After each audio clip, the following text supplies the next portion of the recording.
They are the leader of FUWATOPIA. They are an adorable fluffy bear, recently redesigned. Please welcome to the show, Hoshi. Yay! Oha coffee! Oha comfy. Hello, Hoshi. Hello! Thank you so much for having me. Well, thank you for Hello. being here.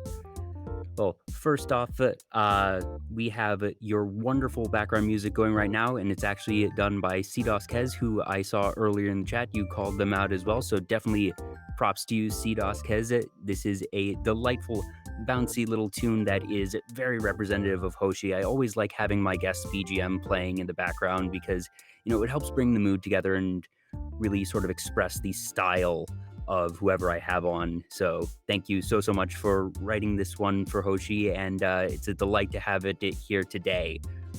But Hoshi, Yes. We've had a bit of a journey because I reached out to you a little while back to ask you to be on the show, and we had initially planned it, and then you reached out to me saying, actually, I'm going to be doing a redesign soon. Can we postpone it? And we did, and I'm very glad we did because obviously, a redesign is a big thing. And for something like this, first off, it's definitely going to be a great talking point that we'll be able to get into as we go through the show. But, I always want to be able to let my guests put their best foot forward, their most recent foot forward. So as soon as you said, actually, keep it on the down low, but there's going to be some changes, I was like, ooh, okay, I'll figure something else out. We'll push this back a little bit. So better than ever. I'm so glad to have you on tonight.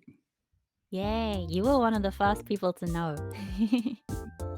As said, always treat stuff like that to be very, very privileged information that as soon as you said, it was like, ooh, okay, nobody can know. But yes, I was very flattered, first off, that you trusted me with that type of information. And it was very nice as a host sort of to know that because, it gives me that little bit of extra context and also gave me something to look forward to of, all right, that's one of the best reasons to have to push back a show. But we're here tonight and we have so many wonderful things to talk about. But for starters, for anyone in the chat or for watching this on YouTube afterwards who might not be familiar with you, if you could introduce yourself. Sure. Hello. I am Hoshi. I am a magical teddy bear from the Dream Kingdom. And my goal in the Dream Kingdom is to make everybody smile. And I am definitely not the prince of the Dream Kingdom in disguise as a teddy bear. That is a terrible rumor and is not true. Certainly not. No. And ignore the fact that the Prince of the Dream Kingdom formerly occupied Hoshi's Twitch channel. Don't worry about that. Completely unrelated. No conspiracy here. Don't worry about it. Exactly. So, Hoshi, you do many things, but I think one of the places that we really need to start is FUWATOPIA, that you are actually the fourth member of FUWATOPIA to be on my show. I have had Phoebe, I've had Yami, and I've had Captain Krabs, all of who were just delightful and very fitting of FUWATOPIA. That I guess I should let you sort of explain the team, introduce it, and just as the leader, I'm very curious sort of how it all came about. I'm glad that you think they're all fitting. FUWATOPIA is a VTuber team that I pulled together. Basically, it's just a team that's focused on specifically making content that's very comfy and welcoming and healing. We all have a high level of moderation, so we don't allow any kind of bullying, even sort of playful bullying that goes a bit far, or any discriminatory language or anything like that. We want to make sure that everybody knows that they can feel very, very safe in all of our channels. It's very much like so that you can unwind and escape from life. That's sort of the goal with everybody in FUWATOPIA. So you asked how it got started. So I got partnered last year in October, I think it was the beginning of October 2020, and that was nice. And I spent the rest of 2020 just kind of like unwinding from the partner push. And then it got to sort of the end of the year and I was like, what now? Like, what do I do now? So I was thinking about it and I was like, well, wouldn't it be great if there were more of me? It wasn't exactly like that, but what I mean is like, wouldn't it be great if there were more like streamers that were focused on, specifically like comfy, soothing kind of content that, I could actually recommend to everybody, and recommend with confidence like these are like-minded people. And wouldn't it be good if I could pull together a group like that that could could support each other in that way and promote each other in that way? Because it's kind of difficult, like getting yourself out there and getting people to be able to find you. I always say to people, your audience is out there, your fans already exist. It's just getting you in front of their eyes so that they can Hmm. discover Hmm. you.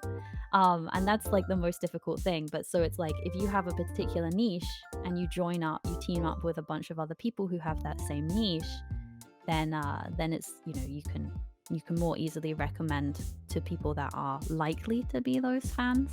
Yeah. Um, so that was a big part of it. And the other thing that I was really excited about potentially doing, which so far has gone really, really well, is also getting other streamers that fit this vibe to also be partnered.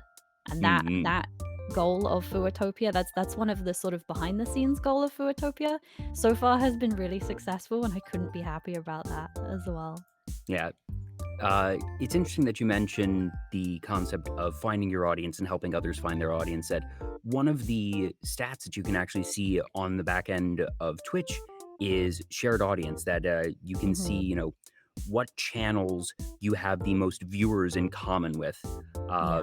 and from that you can find people who have similar content to your own and potentially find friends. But for Fuatopia, it makes a lot of sense because, like you said, that you all have sort of a niche that obviously comfy healing content is not something that is inherently rare, but it is a bit more specialized for people who really cultivate their particular brand and channel and image around that, as opposed to, I host a comfy stream every now and again, but I also do some more energetic and crazy, maybe a bit more adult Yeah. types of streams.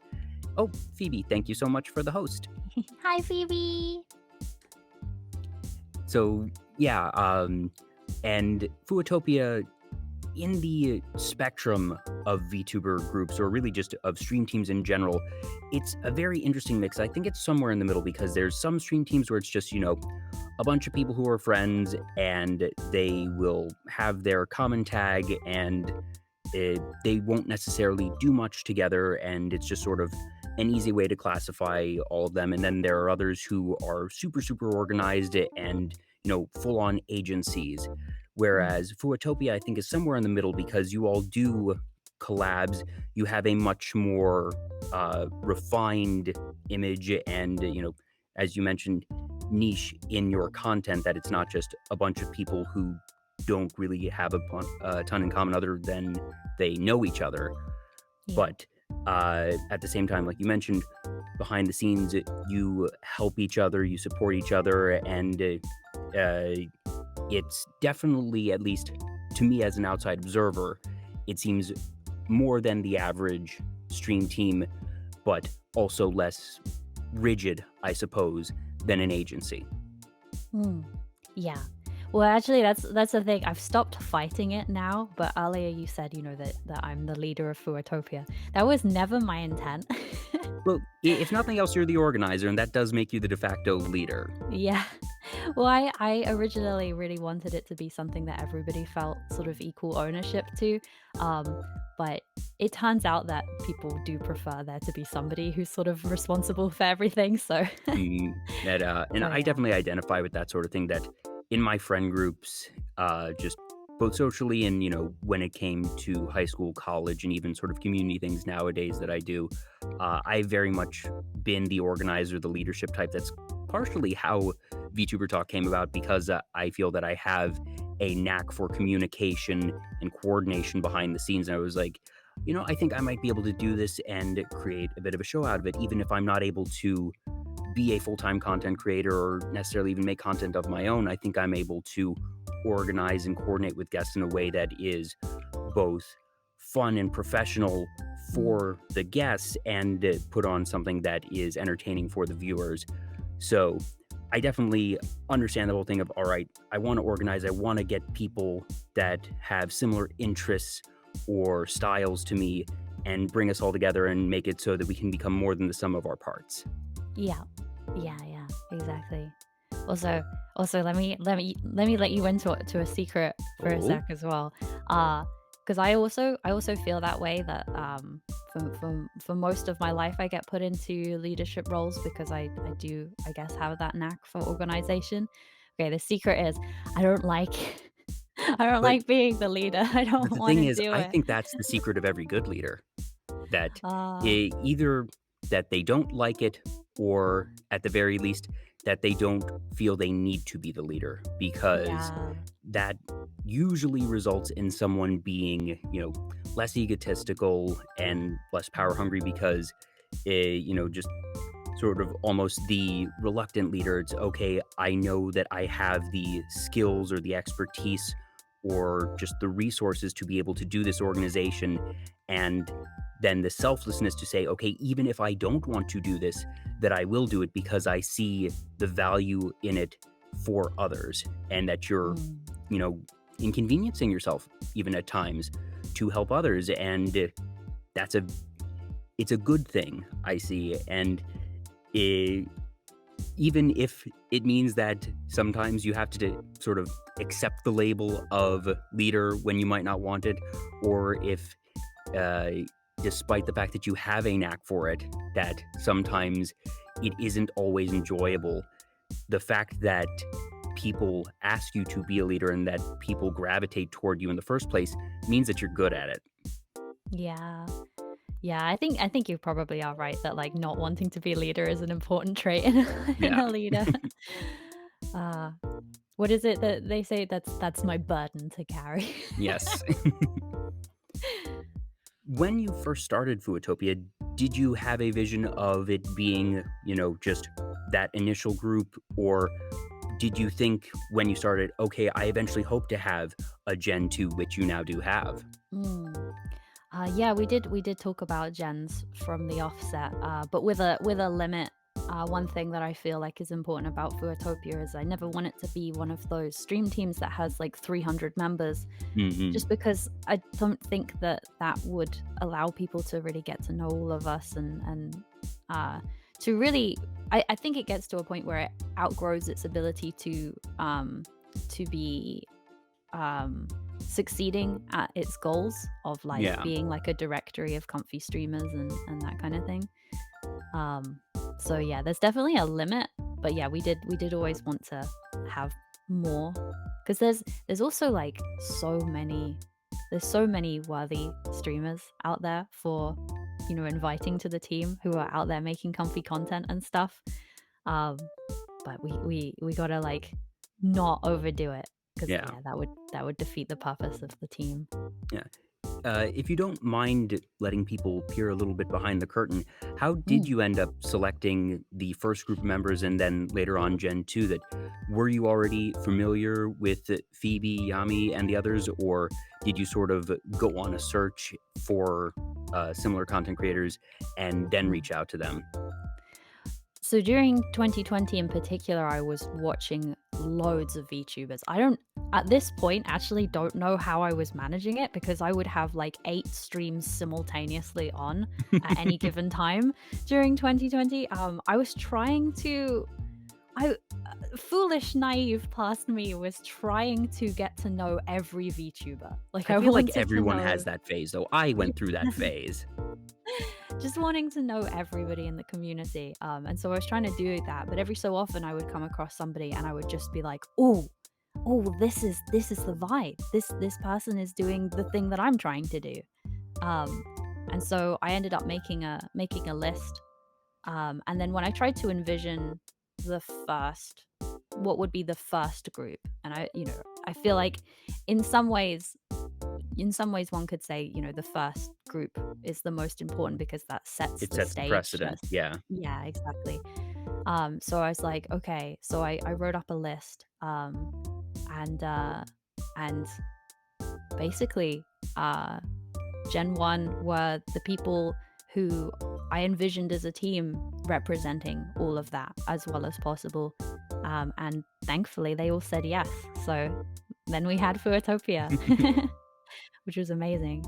Now, when was the rollout for that? Because I think it had already formed when I started up, which was in January of this year. So January was when we were behind the scenes setting up, when I was reaching out to people and we set up a Discord and started getting to know each other. And also, like, whilst I had a vision for what the idea of the group would be, we then had discussions about like what the general rules of being in FUWATOPIA would be. Mhm. For example, I think I don't I'm trying to remember how exactly I came to this point because in hindsight it doesn't make any sense. But I sort of had written in the draft that FUWATOPIANs all had to be family friendly, and yet I had invited two non-family friendly streamers to the group. And so they sort of pointed this out to me and I was like, oh yes. Yes, that should not be a rule. So yeah, we changed that rule. Um, and so yeah, we all worked together to sort of come up with what exactly the rules of being in the team were to be. And once we had agreed on all of that, we had some group calls to get to know each other, which went amazingly. I think that was the point. Once we had our first group like voice call and played some games together and chatted with each other, that was the point where everybody sort of felt like, oh, I click with these people. Yeah, Like that proof of concept of like, oh wait, this can work. yes, and of course I couldn't have been happier about that as well because it's like, you know, these people that I pulled together were all streamers that I had found, but they didn't know each other Mm. necessarily. And so they were sort of trusting me on the whole thing. I was the one that everybody knew. I was uh the common I can't think what the Connection, word is. sort of. Yeah, the common connection. So they were all sort of trusting me, I guess, up to that point. And then we had that first call, and then it was like, ah, Yeah, ah, I've had a couple groups like that. One that I had organized over last year myself, actually, and I had referred to it as sort of an Avengers initiative of my own. I was like, okay, I'm pulling people from 3, 4, 5 different areas of my life together for this one project, and I was like, I'm pretty sure they're all gonna get along pretty well.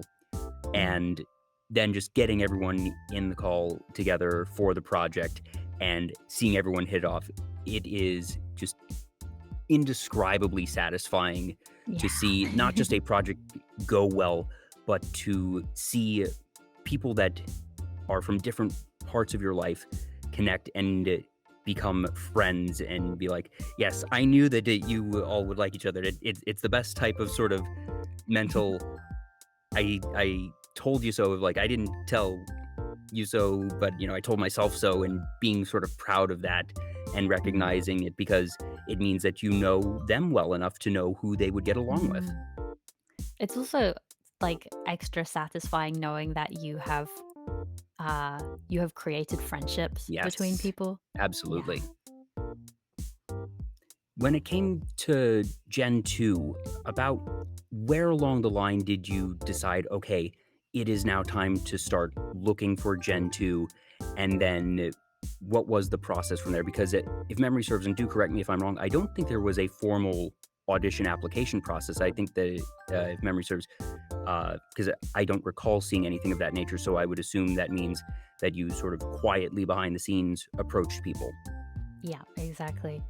Um, I think besides just a general feeling of like maybe it's time, um, I think also one of the things that prompted me to be like, oh, it's time for us to do Gen 2 was uh, there were people that we were considering for Gen 2 who some of the people we were considering for Gen 2 were actively asking us like Oh, when will when will auditions open, and there were some people who maybe I see this may be entirely in my head, but maybe I started getting the impression that they wanted to be in FUWATOPIA, but they were giving up on the idea that that was ever going to happen. And I was like, Mm. no, wait, don't give up. Quick, we got to do this now. Kind of thing. Um, and yeah, and we had a big list because unlike Gen 1, Gen 2 was all of Gen 1 together deciding like who to invite. Yeah. So between all of us, we had quite a big list, and it was very difficult to narrow it down. And several rounds of discussion and voting, and then Plus, there's finally simply reaching out. so many more VTubers now than there were at Mm, the beginning of the year that uh, late 2020 and 2021 really has been the VTuber boom that I've said it mm, before, and I don't think it's outrageous to say that the advent of whole IVN really galvanized the VTuber community as a whole. That's not to say that it wasn't mhm, already growing before that, but I think that that was sort of a turning point of where you see mm. things really start to take off. I think though one thing is that it's shrinking now. Um, and I knew that it was going to. Oh yeah, I for sure. sensed in April or May of this year, I sensed that it was starting to shrink, and I was like, okay, this is it. This is the beginning. This is the beginning of the next phase where a lot of people who didn't reach where they wanted to reach, because basically in May, for anybody who isn't a streamer and isn't aware of this, I think most streamers felt it, but in May of this year, the constant growth that we had since the beginning of the pandemic reversed. So May, Twitch overall saw a big drop in viewership, and Yeah, that that continued. as vaccines started rolling out and people started Yeah. being able to go out again, that Hmm. naturally that declined, and that coincided with the, I suppose, expiration of the newness of Yeah. Holo Yen and other factors that helped really sort of synergize to create that massive spike that we saw in late Hmm. 2020 and early 2021. And to borrow a business term here, we saw what would be called a market correction, where you Mm. have a stock that goes up, up, up, up, up, and it goes up a little bit past where it should be because Yeah. of, just hyping in the moment, and then it starts to correct. And it doesn't crash necessarily, but it goes down a little bit and stabilizes. And I think that's where we are. And this is actually something I've discussed with a couple of my past guests. And I don't think Mm. it's a surprise because people see a new thing, they want to try it out. And it's not Hmm. even necessarily that, they either didn't get where they want to be, but in some cases it's they try it out and they realize it's just not for them. And that's very Oh yeah. healthy. That Yeah. I think this is something that you see honestly in any kind of hobby, in any type of content creation, that uh, whether it be for YouTubers or people getting into something like even a game, that some you have more people trying it out than the number of people who keep with it for the long haul. And Hmm. I think that even though we have definitely seen the growth rate taper off and maybe a tiny bit of shrinkage, I think that in the end, the fluctuation, so to speak, has Mm. been healthy, Yeah. and that it hasn't been, a VTuber crash or anything of that Oh sort. And you yeah. still see people debuting every single day. It's Mhm. just not quite at the numbers that you saw them a couple of months ago. Yeah. And I don't think like I don't buy into any oh like VTubing is dying or Oh anything no, like that. VTubing is here to stay. Exactly Absolutely. as you said, it's like a market correction. But of course there are, some people that will feel very downhearted by, the having the decrease happening with them having not managed to reach their goal within the spike. And I suppose one thing also that I wanted to get on with Gen 2 is to sort of I don't I don't know if this is the right wording for it, but like scoop up and cradle some of the people and just be like, "Hey, it's going to be okay. You're not alone. Please don't give up. Like, you're a really good content creator. Please don't quit." Kind of thing. Not that anybody in Gen 2 was actively, suggesting that they were going to quit, but I wanted to make sure that they didn't. Yeah, sometimes you see people and you're like, all right, you might be encountering obstacles for any number of reasons. Most of them, some of them, maybe none of them out of your control, in your control. It varies. but being able to sort of be there for someone and give them that little lift upwards is something that's really important in any community. And it's something that I know is very important to you is mental health. Yeah. And I think that's something that we see sort of across the VTuber community of now that that spike is over, making sure that you keep yourself in a mentally healthy place of realizing, okay, everyone's seeing some tapering off. And even if you feel that you might not be where you want to be, that, you know, people are very commonly overcritical of themselves. I don't care Oh, what yeah. line of work or content creation you're in, that it is very common for people to be their own worst critics and their own worst enemy. And it's Mhm. usually very helpful to have somebody, especially someone who you might see as more successful than you, say, hey, I think you're doing really good stuff. And Mhm. all the more to say, hey, I think you're doing really good stuff. Would you like to do some cool stuff with me? That Yeah. it, Oh, yeah. it makes a big And difference. and like I had people do that for me when I was growing. It's so important. I think people doing that in the community is so important. I wouldn't have gotten where I got without people doing that for me, and so of course I'm going to make sure that I do that for other people. Yeah, yeah. I feel like I could keep going on FUWATOPIA stuff forever, but I do want to talk about a bunch of other things because you are obviously so much more than just the leader of FUWATOPIA.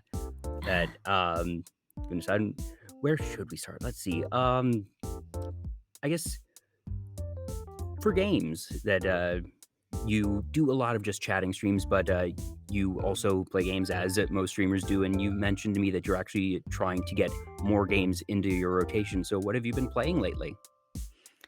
Lately, we've been playing Animal Crossing and a game called My Fluffy Life, which is similar in a lot of ways to Animal Crossing, but it's an indie game.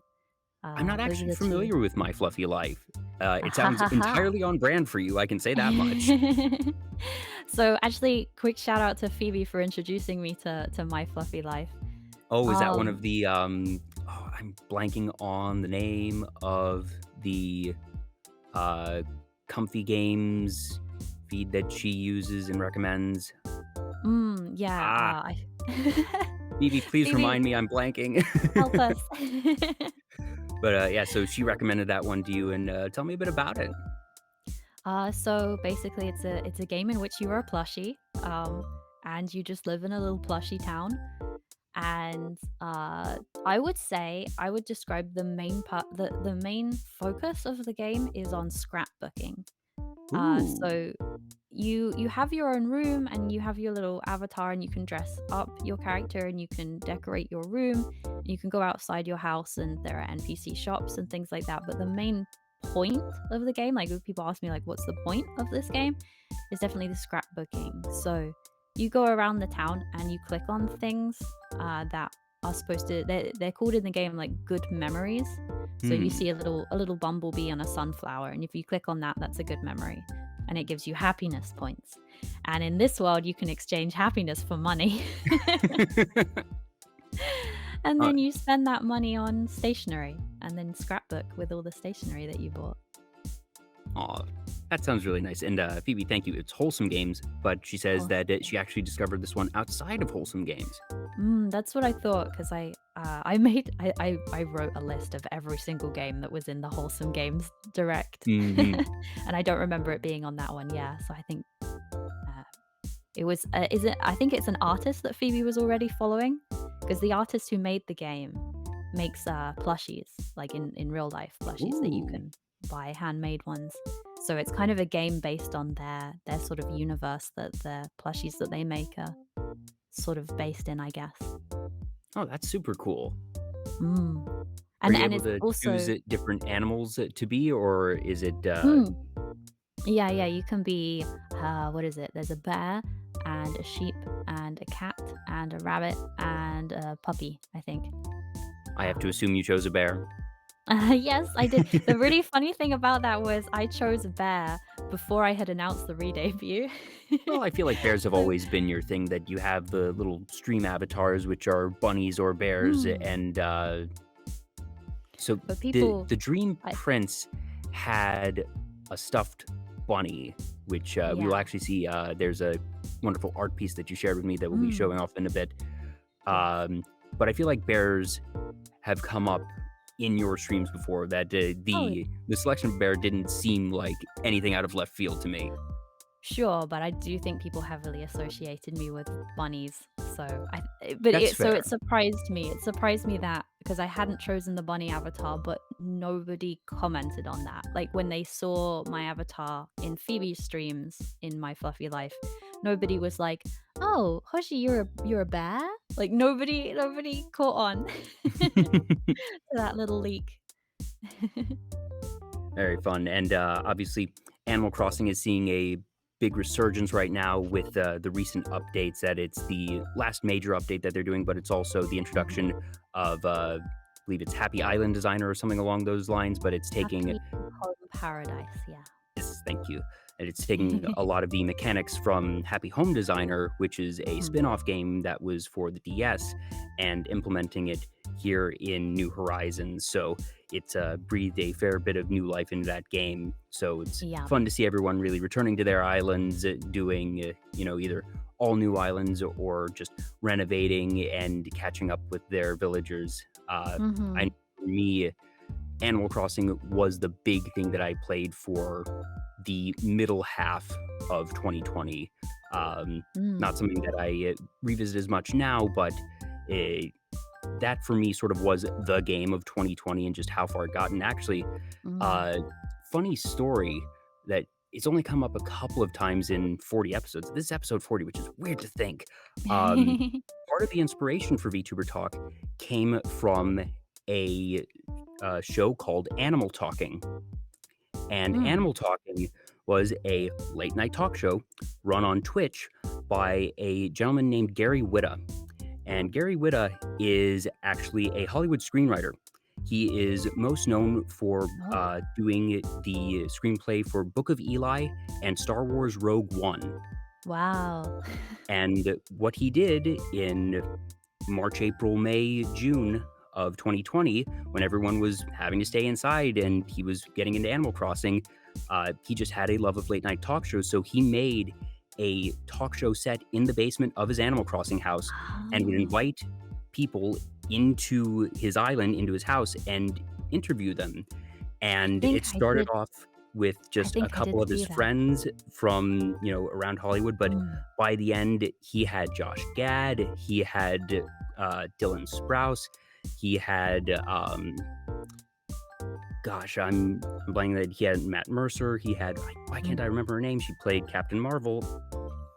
Brie Larson, thank you. That's what it was. Mm. Brie Larson, and just all these really big names like Selena Gomez premiered a song and actually sort of accidentally announced a new album on an Animal Crossing talk show. And it was That's sometime awesome. after the fact that sort of thinking about that was what led me mentally to VTuber Talk. So Mm. Animal Crossing is very near and dear to my heart for many reasons, that being one of them. Mm. I think I saw like screenshots or like people talking about that show and I had no idea what it was. So now I know. Dang. Yeah, That's so cool. and, I think you can still find the episodes on YouTube, and Gary Wood is just a very good interviewer and had some really Mm. fun conversations with his guests. So definitely recommend looking that up. Man, I love that. Who would have thought one day Animal Crossing will be used as a talk show platform? Yeah, and it got a lot of traction that he was on the front page of Twitch several times. There was like Mm. articles in Entertainment Weekly and Variety of him getting thousands and thousands of viewers because, well, there wasn't a bunch of news going on in Hollywood at that point in time, anyways. Mm. So something That's like true. this wound up being able to get some real traction and media coverage. So that was neat to see. That's so cool. But I do know that while we both like New Horizons, that you feel it is not as strong as the other games in the franchise, that you and I have both actually played every iteration of Animal Crossing, going as far back as the GameCube. So, Mhm. time for some hot takes with Hoshi. Everybody in chat right now is like, "Oh no." Yeah, so unfortunately, for me, Animal Crossing was not the game of 2020. So actually, when it came out, was before I became a VTuber, and I, up until that point, was an art streamer, and my goal, my plan, was fully to be an art and Animal Crossing streamer. I was waiting for the game to come out, and my intention was to do art and Animal Crossing every single stream, and that was what I was going to be doing. And I stopped playing it after about a month. So it did not. It's the only Animal Crossing game that I dropped that quickly. Whereas the GameCube Animal Crossing, I still pick up. Pretty much every Animal Crossing game I played for years rather than 1 month. So that's how big of a difference it is for me. Was I'm there a happy to per- be. was there a Oh, particular piece or factor that you felt just didn't stick for you for this one? Uh, the main thing is the dialogue. That's the main one, That and is a I very fair criticism.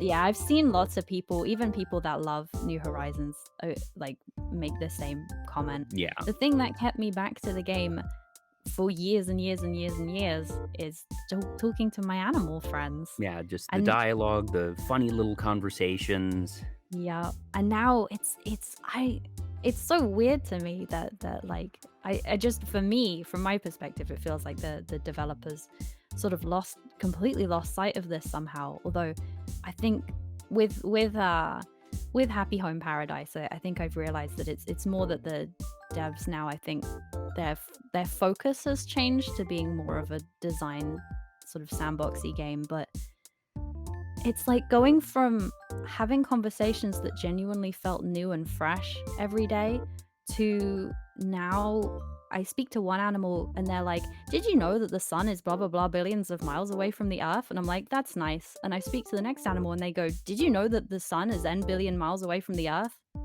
And I'm like, Yeah. "Wow, really?" Because Rosie just told me that. And then I go back to Rosie and she just says this. She just tells me the sun is N billion, and I'm like, okay, I'm not Yeah, happy. and I I feel definitely like I'm talking to recall, dolls. yeah, especially back in the GameCube one and Wild World, that you could just sort of stand in front of one of your villagers for a good 10 minutes, just Yeah. tapping A, having conversations, Mhm. and at some point, some of them would get annoyed with you actually and get a bit angry and be like, "Stop talking to me." Yeah. Don't you have something else to do? Yeah. Yeah, and I love that. And I love that. And also like the personalities. I actually really used to love cranky villagers. They used to be like my favorite type of villager. Because I That's loved the way interesting. I just loved the way that they were kind of standoffish and then they'd like really warm up to you. Whereas now they like compliment you the first day that you meet them, and it's like, I'm sorry, cranky? You're supposed to be cranky? I guess, to borrow a term, cranky villagers are all tsunderes. That Yeah, they're rough yeah. around the edges, but as you get to know them and get closer to them, that they open up and, like you said, they're just real sweethearts. And Mm.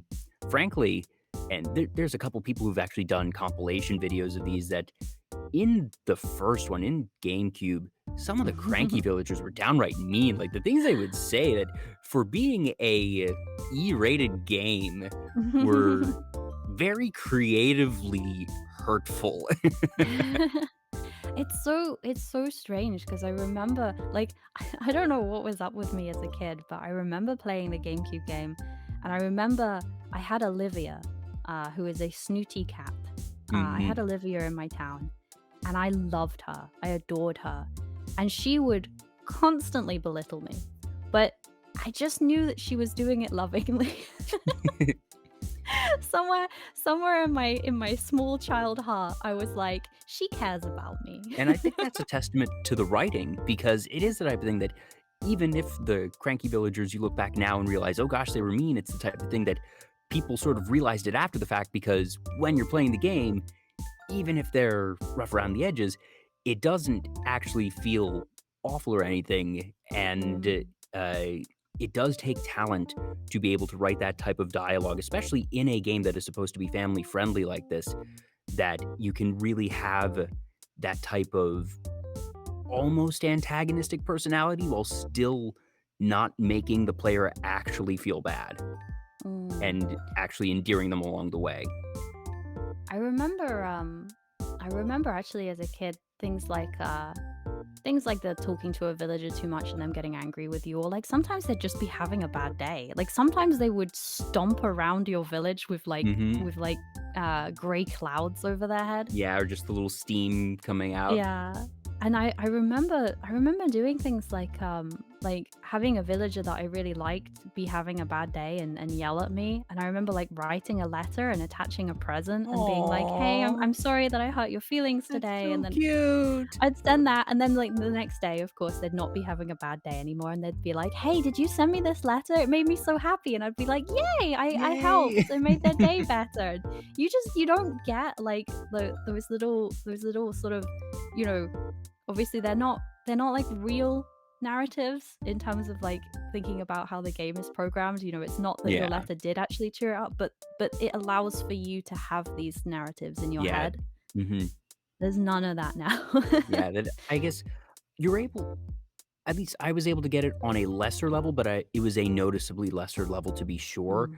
and I think it's a really good observation of a shift in design philosophy or design focus to being a sandbox that, um a way that I've described Animal Crossing to other people is it's Nintendo's Minecraft, that Mm. you're able to, and especially in New Horizons, that terraforming changes the game Yeah. fundamentally. And Mhm. for people who like that type of thing, it's it brings it to a whole new level that people who might not have played the game before would now play it. So it definitely is a design trade-off. The other part Mm. I feel that has sort of shifted in is now you're able to have human interactions in the game that were Mm. not practical or at the very least not simple in the Mhm. original ones. That in the first game you would have to have somebody else come to your house, bring their memory card, put it in slot number 2 for the GameCube, Yeah. and you'd be able to visit their village, but not while they would be playing, and you would obviously have to be in the same room for that, or they would loan you their memory card, which most people wouldn't loan it. Mhm. And for Wild World, you had Nintendo Wi-Fi, which was a inconsistent service to be sure. And Mm. on top of that, you had to have all the friend codes and everything, and the things that you could do together were relatively limited.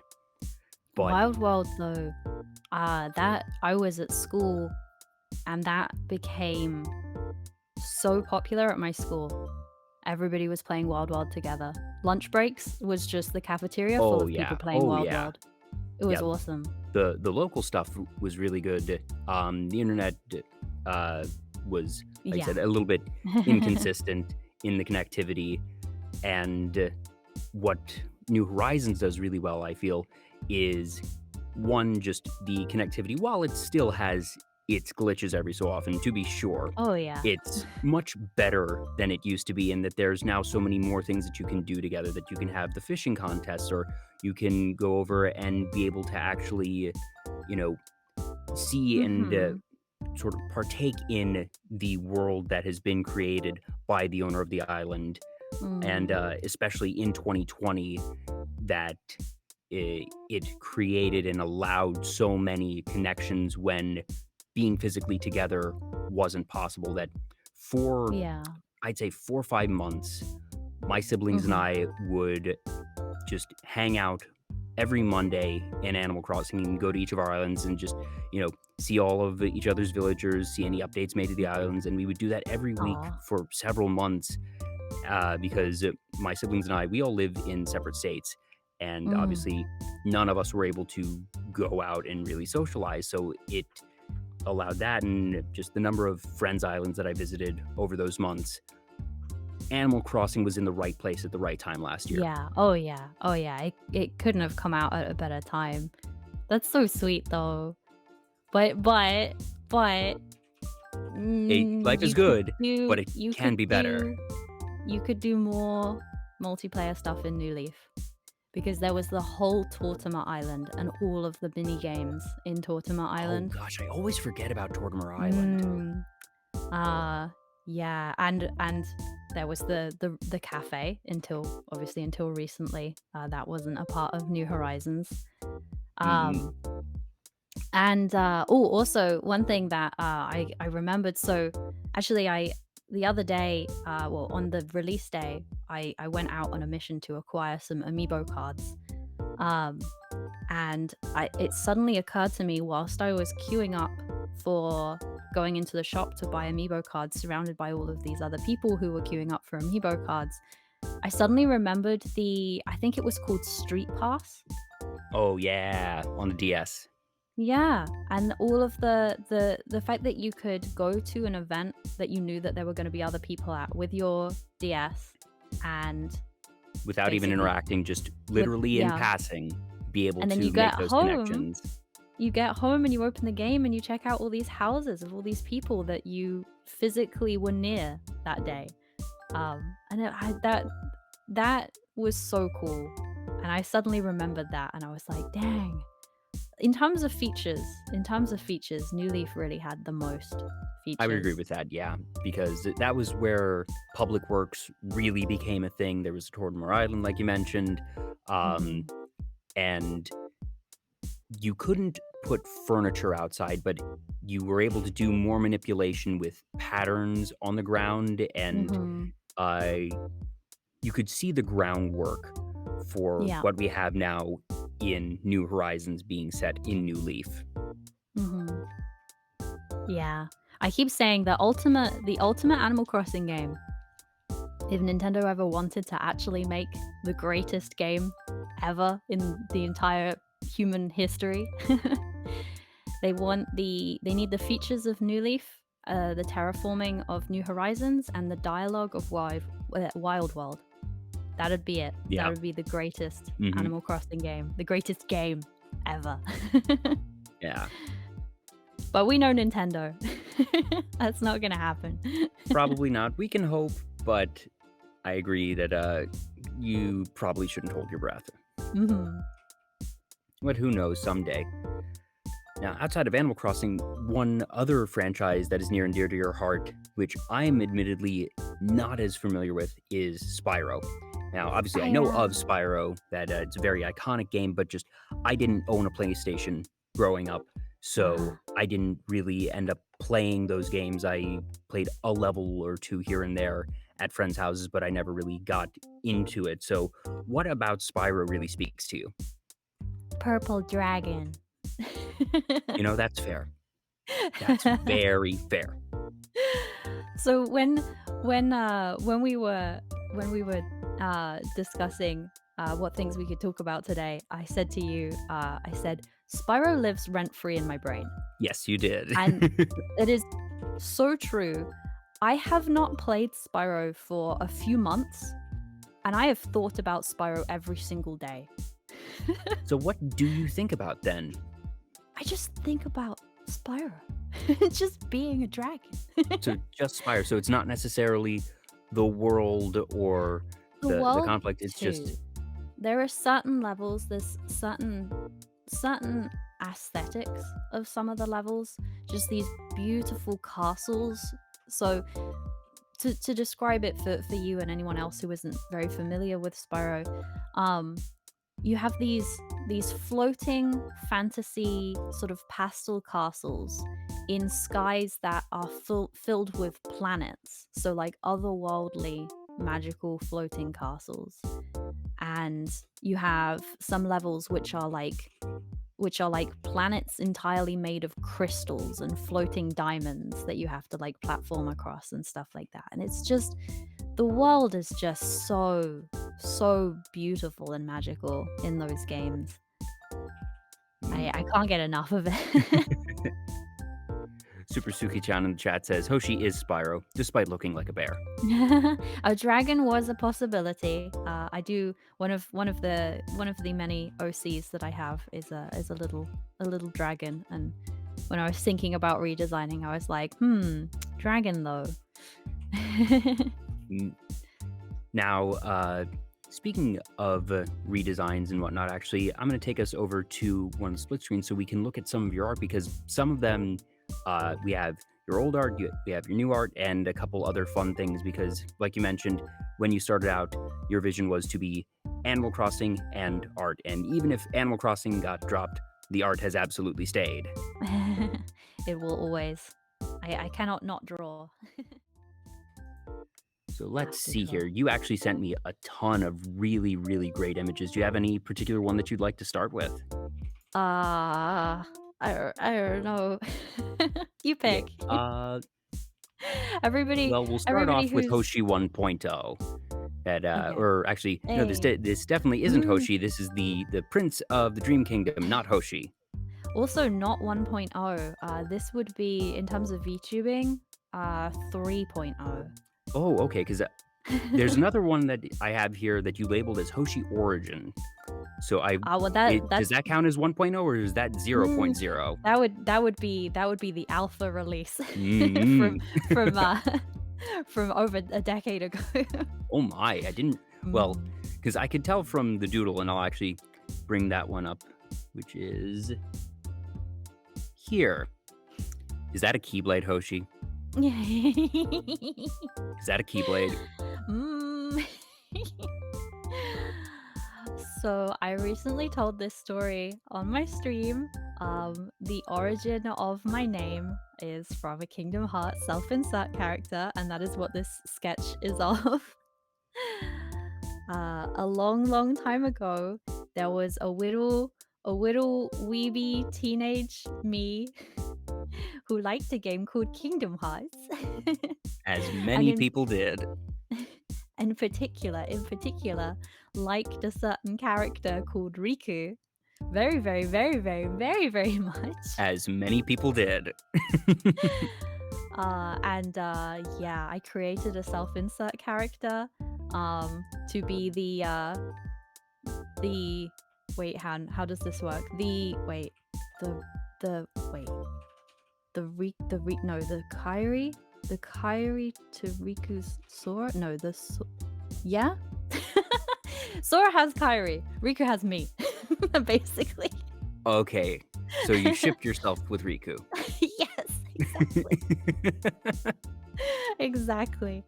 Yeah, so me and my friends at the time, you know how like you create like your internet handle on websites and so of course I just made my internet handle be, you know, this character that I created and all of my friends knew my internet handle and it just became my name.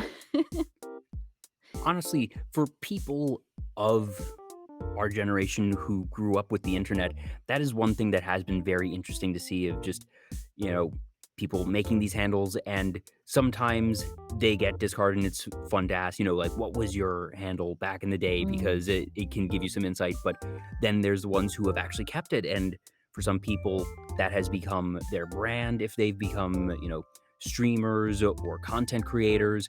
Others have changed it in different directions. Others have repurposed it or, you know, kept influences or references. But it's interesting to hear about those types of, you know, deep lore origins, not only of whether it be any given VTuber, but also just, you know, people and their internet handles. So it's really cool that for you, this became a thing. It started as you mentioned, this self-insert OC, but then it stayed with you over time and evolved with you. Yeah. There were a couple of phases where I drifted away from it and tried a completely new sort of identity, but I always ended up coming back to it. Now, for this character, I played all of Kingdom Hearts 1. I played a good amount of Kingdom Hearts 2. Didn't quite finish it. And I haven't played any of the others. But I've gone on the Wikipedia pages and read up the basics of the lore, which means that even if I don't understand everything, I still understand a fair bit. And I don't think that even everyone who has played every Kingdom Hearts game fully understands the lore. So I'm not at too much of a deficit, hopefully. But on the leg of this character, I do recognize the Heartless insignia. It's the Nobody insignia. Or the Nobody insignia, yes, right. Yes. So the story, I see where you're getting at. So the story of this character is that on Destiny Islands, there were not 3 kids, but in fact 4 kids. Sora, Riku, Kairi, and their friend Hoshi. With everything that happened with the Heartless swallowing their world, and everything like that, Hoshi, I don't remember exactly the logic that I came up with. I mean, who needs logic in Kingdom Hearts anyway? Not But important. for whatever reason, whatever happened to Hoshi specifically, where Karisora and Rika got sort of drifted to other worlds, Hoshi disappeared from their hearts. Like they forgot that Hoshi ever had existed. Yeah. So Hoshi became like a nobody. Mhm. Usually nobodies have when for anybody who doesn't know the Kingdom Hearts lore, when somebody loses their heart becomes a heartless and their body becomes a nobody. So usually there's a counterpart, but Hoshi doesn't have a counterpart. He's just a nobody because he's been forgotten from other people's hearts. Um, and so the whole story was, the tragic tale of Hoshi had been forgotten by his friends, trying to get reunited with Riku, his beloved. That was about it, really. Still, points for creativity and also being able to actually weave yourself into the lore in a way that doesn't upset canon. That Mm. the way that you wrote it says, okay, everything that is canon and in the games is still there. And the reason that the player doesn't see Hoshi is because, as far as the memories go, Hoshi wasn't there. But, this is the true untold story of, Mm. the forgotten extra child of Destiny Island. Mm. So you say points for that. I say extra cheese. Well, points and cheese here are not mutually exclusive. Delicious.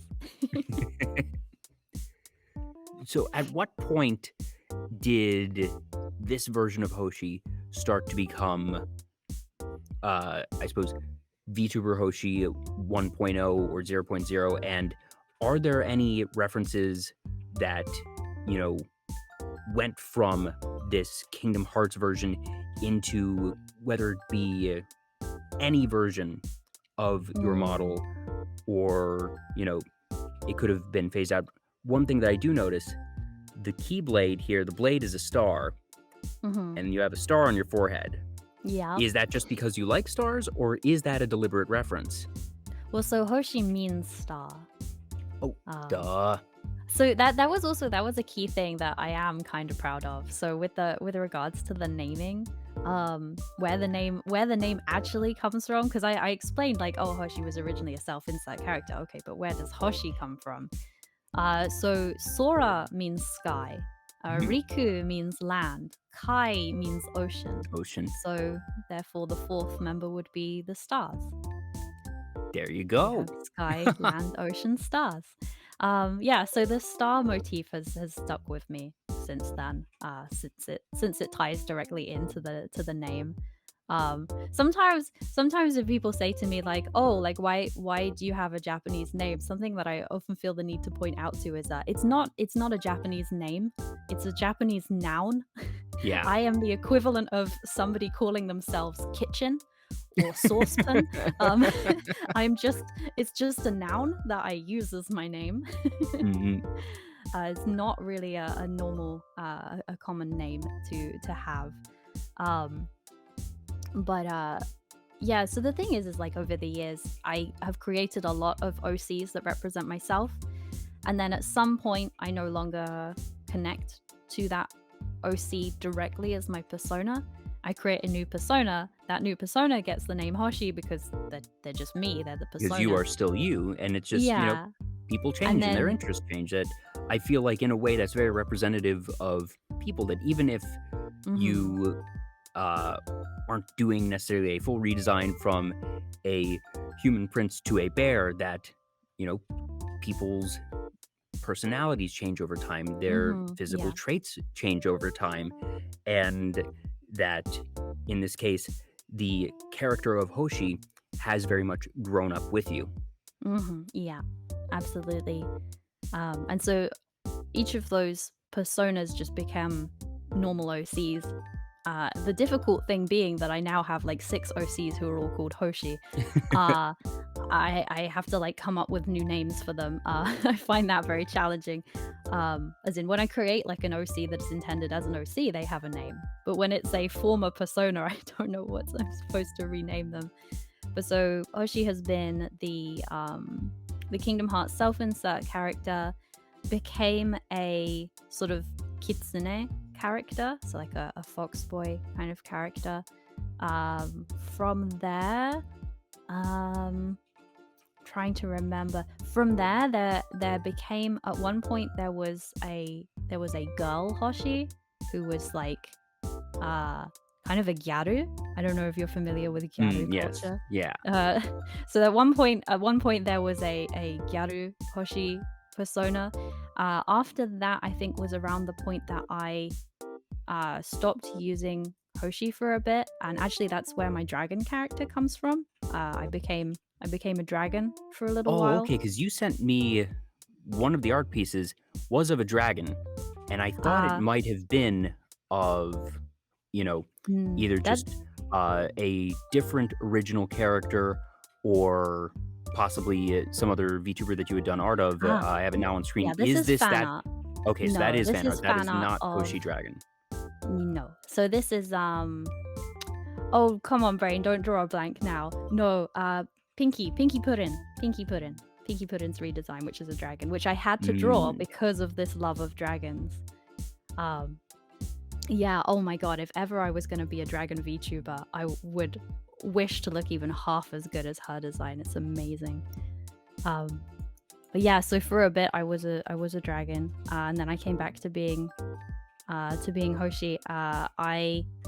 The first design was a space elf. That was VTuber 1.0, was a space elf. I gained rabbit ears at some point. 2.0 was the first bunny prince with a very, very sort of feminine idol sort of look.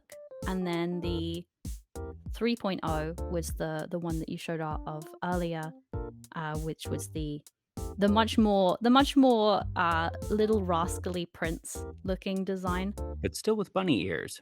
Still with bunny ears, yeah. Still the bunny prince, and still with elf ears. The elf ears being from way, way back when it was the space elf. Oh, okay. Because I sort of passively noticed the elf ears and figured artistic choice. But knowing now that it's actually a reference to a prior iteration, that's cool. Yeah. And then this bear being an almost complete start from scratch, although I think people will probably notice that there are some things that are similar. The color of my fur, do teddy bears have fur or fabric? The color of my fabric, I would say fur, is basically the same color as the hair of the previous design. Obviously I've got the white fluffy collar, which is the same. The bow color has changed. Originally it was going to be pink, but the balance didn't feel quite right of the character, because then it would have all been pink details. So the bow became blue, which I guess represents the outfit of the previous version. The star on my forehead is kind of like the star eyebrows became. Yeah. People have said unibrow. It's not an eyebrow. It is simply a magical thing. Magical forehead thing. Also, hello Yami, good to see you. Hi Yami. Hello. So it's not like a total redesign, but it is quite a stark change. One of the other pieces that I didn't recognize, and I have to assume is another VTuber, is this one, which it's somebody who I'm guessing has to do with planets or moons. Has this celestial hair. Who is this? This is fan art that I did for Fufu, who is Phoebe's little sister. Oh, okay. I love her design. It's so cute. So as you can see, actually funny that it's come out this way. All I did was I sent you art that I was very proud of. And now I'm realizing that, I talked about having a space elf design, and here is a space VTuber I did fan art of. And I talked about previously, long before VTubing, having a dragon persona, and here is fan art of a dragon VTuber. You're nothing if not consistent. It does seem that way. And here's one of Phoebe that you did. You did this one actually relatively recently. Yeah. This was for I forget if it was her birthday or if it was for when she got a new idol outfit that resembles this one. So this is the new idol outfit. So she actually asked me to design her new VTuber design that she is hoping to get a model of done soon. And this was it. This was the finished design that I made for her. Oh, okay. I had so much fun working on it. I'm like, I don't have time, but I would love to do VTuber design commissions. It's so much fun. So Yeah, and that's it what that just one was. the feel of the outfit is very Phoebe, and at the same time, the art feels very you, and just sort of the softer curves, the way the eyes are done, and obviously your two styles definitely mesh together, and that's probably part of the reason why she's in FUWATOPIA. That it definitely complements each other very well. Thank you. Yeah, I don't think it's any secret how much I adore Phoebe. Yeah. And every time I see like a scab or fan art and stuff done of her redesign, like I get to vicariously enjoy that because I technically designed it. It's great. Yeah, and this one you did obviously very recently because it has your most recent design. Yeah, this was for our birthday, our joint birthday celebration. That's right, because they're like a week or so apart.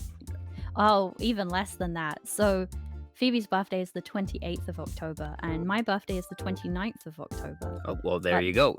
The time zone difference between Japan and the West Coast is 16 hours, which means that it is the 28th there, whilst it is the 29th Oh, it's the here. 20. Oh. Yeah. So that was awesome. We got to celebrate our birthdays at the same time, whilst it was technically our Different birthdays days. at the same time. Yeah. For so yeah, once, time zones work in your favor. Yeah, for once, it's the one thing, the one positive thing. But yeah, so this art is for the music video for a song which we revealed during that birthday celebration, which hopefully will get all finished up and publicly uploaded for everybody soon. Very excited about that. Ooh, definitely have to keep an eye out for that. But yeah, I did the illustration for that for the music video. And this one I've simply labeled Phoebe. Yes, that is Phoebe as a V. That's Phoebe's Fursona. Which again I designed for her. Not because she asked. She I think what it was we were having a conversation and she was saying like, oh, it's so nice that you're gonna get to be a bear now. Sometimes I think it would be nice to just like not be human anymore. And I was like, hold that thought. And then I quickly sketched this up and sent it to her. Yes, and well, first off, it resembles, as Kuraga has so nicely put in the chat, some of her emotes. Fuzzsona, there you go. Fuzzsona, yeah. Or Buzzsona. Ooh, I like that better. Yes, and you still have the tiara and the bow, harkening back to the outfit that you designed, so everything's still coming together. Yeah, I think if I may say so about my own art, I think I did a reasonable job of making a bee still resemble Phoebe. Yeah. That just having that without actual anthropomorphization, still creating something that feels slightly humanoid without actually going into the uncanny valley or anything. I'm looking at it now and being like, oh man, I'd love to have this character in my Animal Crossing town. There aren't any bee characters, are There are there? not any bee characters. Huh. There are Now, bees. and this one is an entirely different game franchise, Dragonite. I have to assume, Yay! is Dragonite your favorite Pokemon? One of. Funnily enough, used to be probably one of my least favorite Pokemon, but as I've gotten, Really? yeah, I don't know, I loved Dragonair, and Dratini, but I guess I was one of those people that was like disappointed with how different Dragonite is to Hmm. its pre-evolutions. But as I've gotten older, I'm just like round dragon friend-shaped Yes. dragon. It is definitely the most friendly and soft-looking of the pseudo-legendaries. Mm. Friend. Yes. So, is Pokemon something that has been a particularly big part of your life? Is it something that you still play a lot, or is it Mm. just that Dragonite in particular happened to strike your fancy when you were in an artistic mood that day? I've just realized that I am an old man. I'm complaining about New Horizons not being good as the older Animal Crossing games. I'm about to say the same thing about Pokemon. I stopped myself from saying the same thing about Spyro earlier as well. Oh dear. Oh no. Yes, Pokemon was very, very important to me up until the end of Gen 3, and I could not get into Gen 4. And I have not been able to really get into any gen of Pokemon since then, unfortunately. Ah, Um, mm. well, still, that it's nice that it was something that was special to you for Mhm. even 3 generations is still a good amount of time, and that Oh yeah. just uh, I get the feeling that you and I grew up at about the same point in time when Pokemania hit, and it Mm. really became the phenomenon that we know today. And obviously, Dragonite being that first dragon type and Yeah. having the design and being something that was, very sought after, very prominent. Yeah. It's definitely a standout for people who, have those memories of Generation One. Mhm. Ah, so many good memories of Generation 1. And also, the thing that's really weird to think about is being able to remember the world before Pokemon. The world before Oh Pokemon yeah. existed at all. Like, I had a childhood that was sans Pokemon for a while. Um, I hope that sans Pokemon makes sense to the new generation. It doesn't sound like I'm saying sans Undertale. Ah. Oh, as soon as you started saying, "I hope it makes sense," I was like, "Oh, I've just realized why it might not make sense because, uh, Sans is Latin for without. yes, language education here with Hoshi on Vtuber Talk."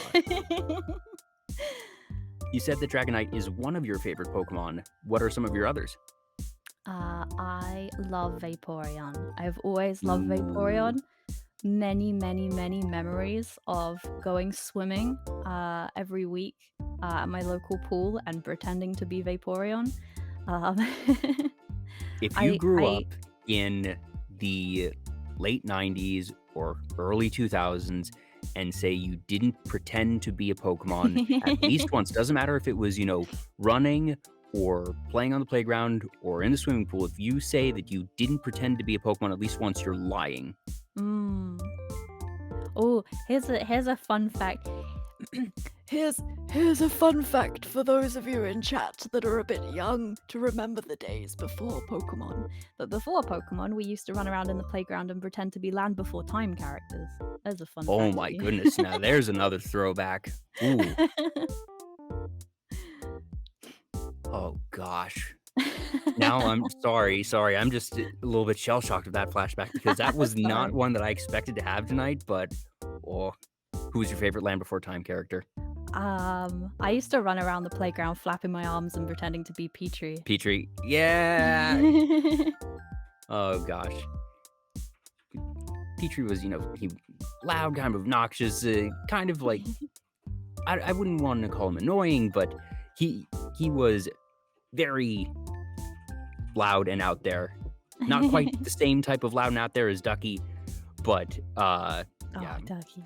For Yep, some yep, reason, yep. yep.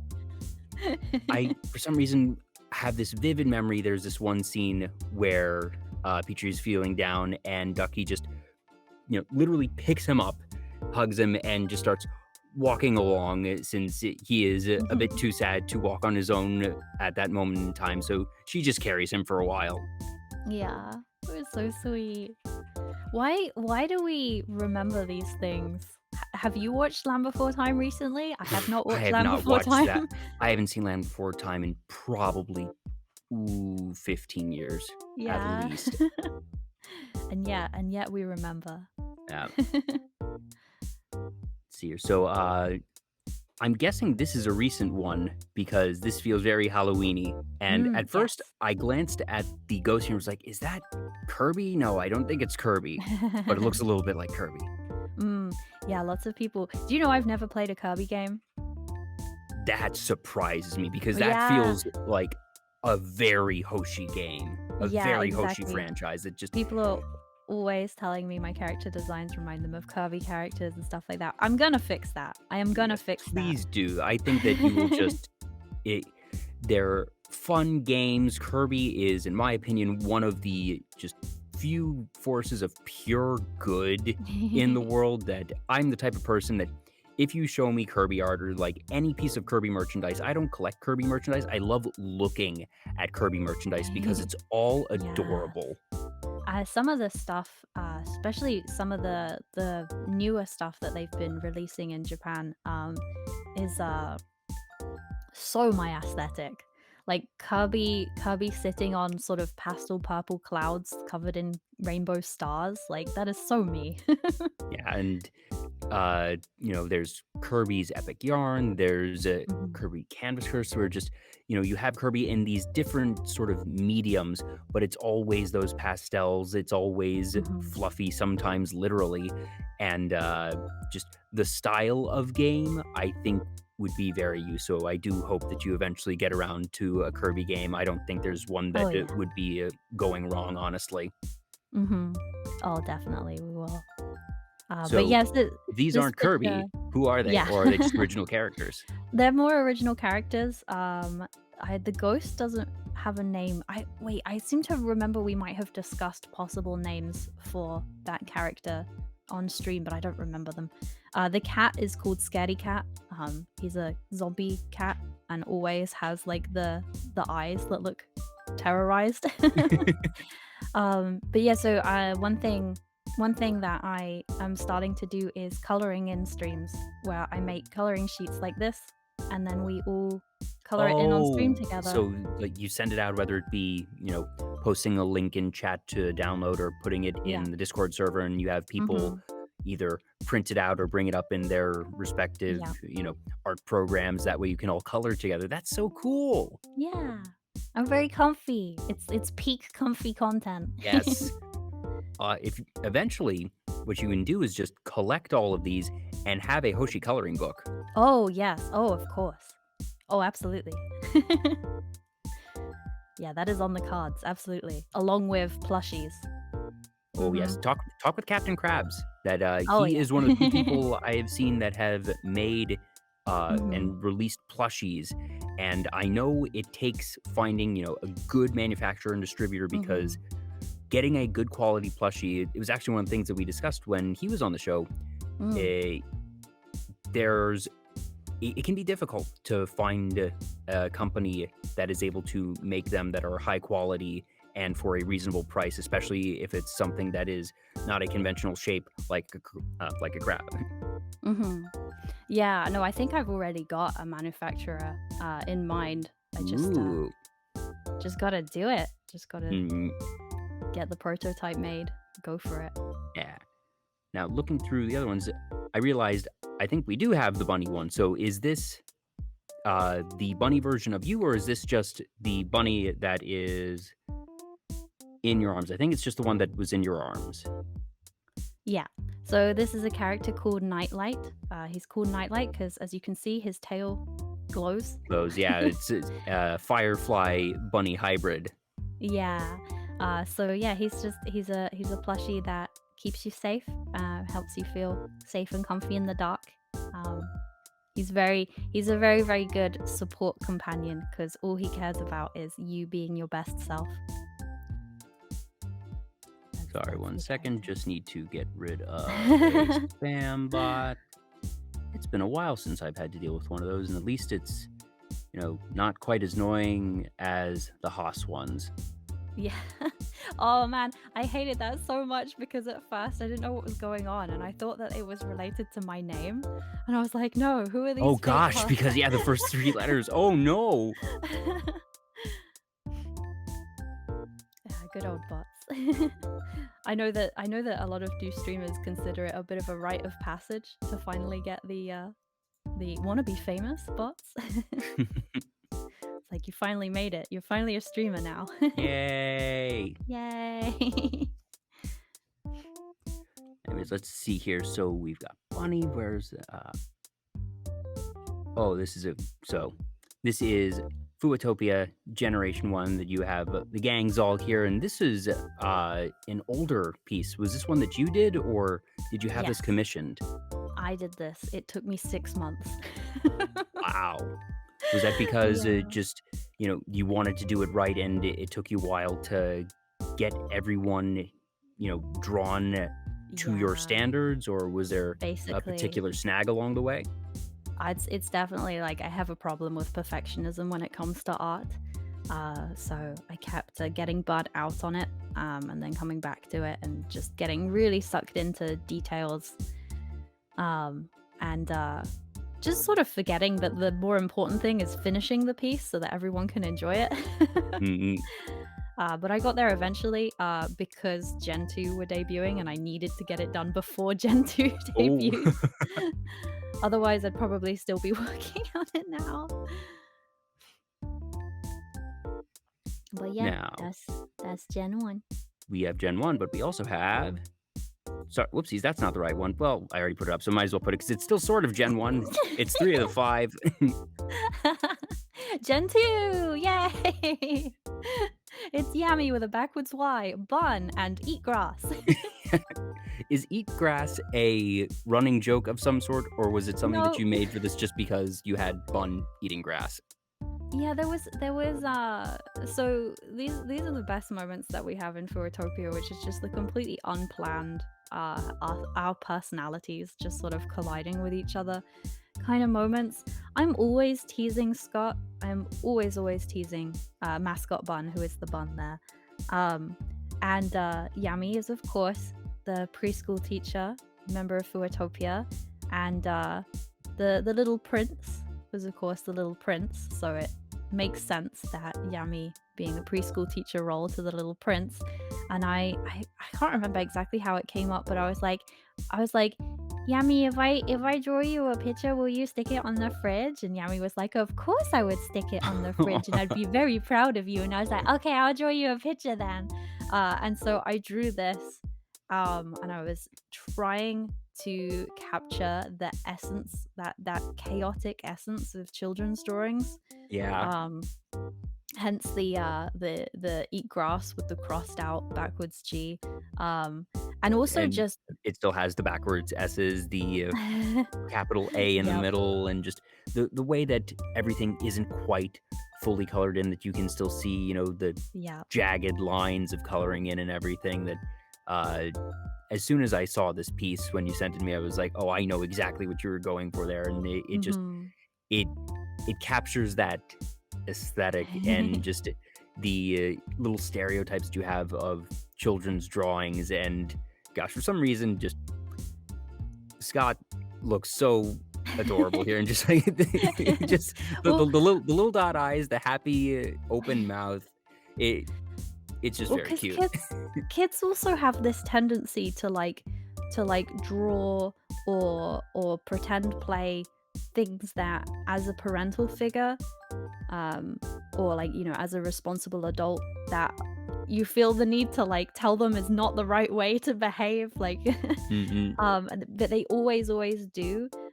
So obviously Yami as an actual preschool teacher would not be okay with the eating of grass, and certainly not with the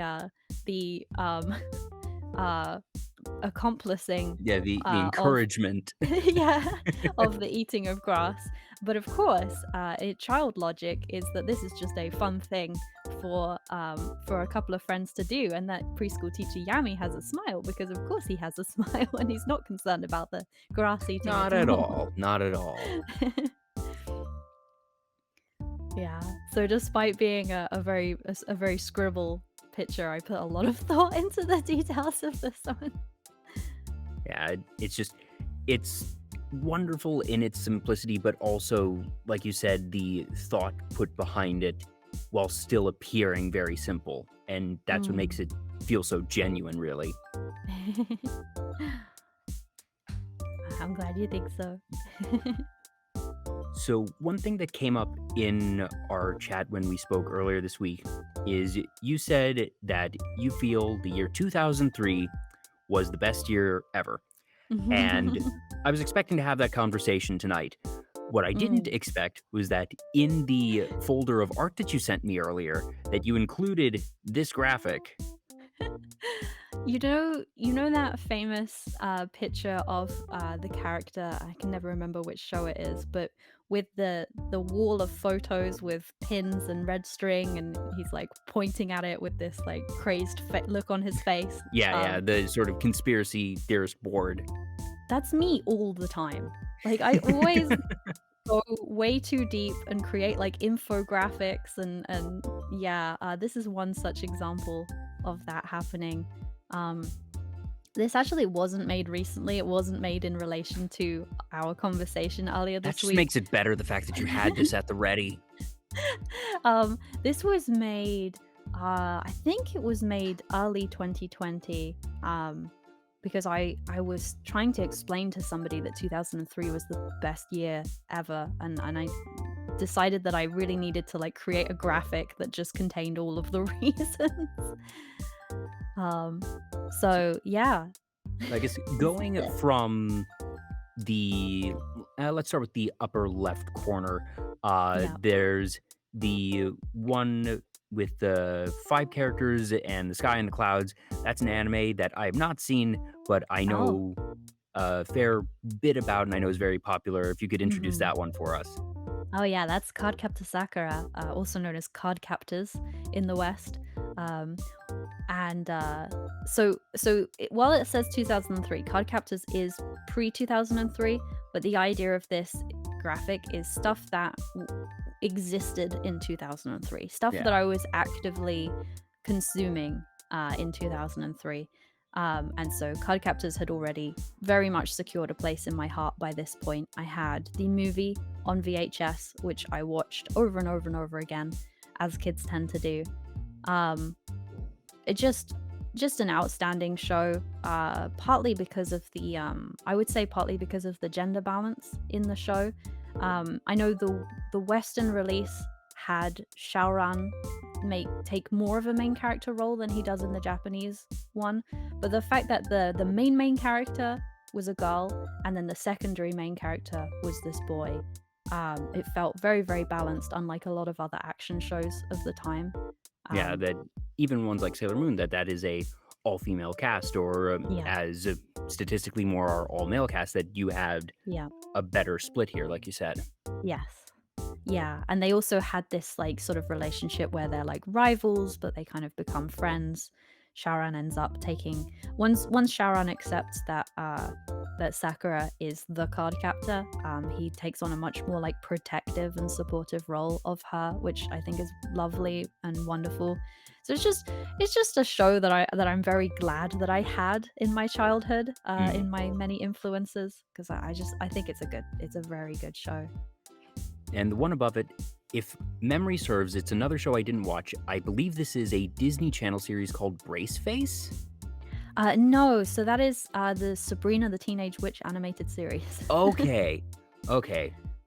Was I that see the still on Disney Channel, or similarities. was that a different I'm might not sure not that have been on Sabrina Disney? was Disney Channel, but in the UK everything was different anyway because we only had terrestrial TV in the UK, which Mm. was not cable, not satellite. We had 4 channels. So we only had whatever was on those 4 channels. Um, So I what made Sabrina the Animated Series so special for you? I think just growing up with Sabrina the Teenage Witch in general, um, was just a show that I loved watching. I loved the live action show. I think putting it on this chart is one of the lesser important ones, but it's nevertheless one of the ones that I do remember regularly watching. And I had a plushie of Salem, specifically Salem from the animated series, who had a slightly different design than the live action. But again, it was just one of those shows that was more uh, a bit more empowering, a bit less masculine, sort of macho centric. Hmm. Because of course she has magical powers.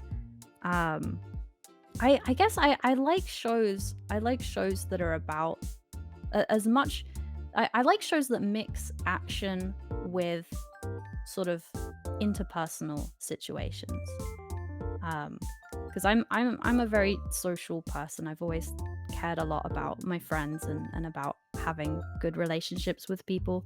So Sabrina show was always one of these things about like how she would often use her magic to try and help people, and it would go wrong, and she'd have to learn and understand like how like you know like sometimes you shouldn't like just do things for other people.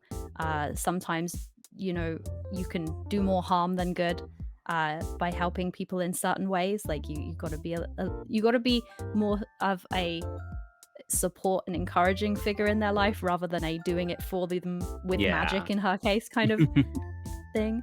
So that's why she's on there. That's really cool because I I've had a lot of guests who have talked about a lot of different series. Sabrina is not one that has come up before, and actually, several others that are going to be on here have not been covered before. Before we get to Mm. those, I realize we've been going for a while now, and I haven't actually thanked the many people who have followed since we started. So, Ah. Riker Ninja, FaZe Daniel, Starcross Channel, Saunders, Ascario69, Marduk Inc., Cyberbloom VT, Old Deus, Wyatt Noss from Nitra, Cosmic Potato 59, Sir Wheatbread, and Luluna Arena. Thank you all so much for the follows. I know several of these next ones, and I don't know where to start. Super Suki-chan, you as well. But one of the best tweets I've ever made that has, gotten the most retweets and likes and everything was one that I did a while back where I had a picture and I said, Alita from Code Lyoko was the original VTuber. And that spoke to a lot of people, apparently.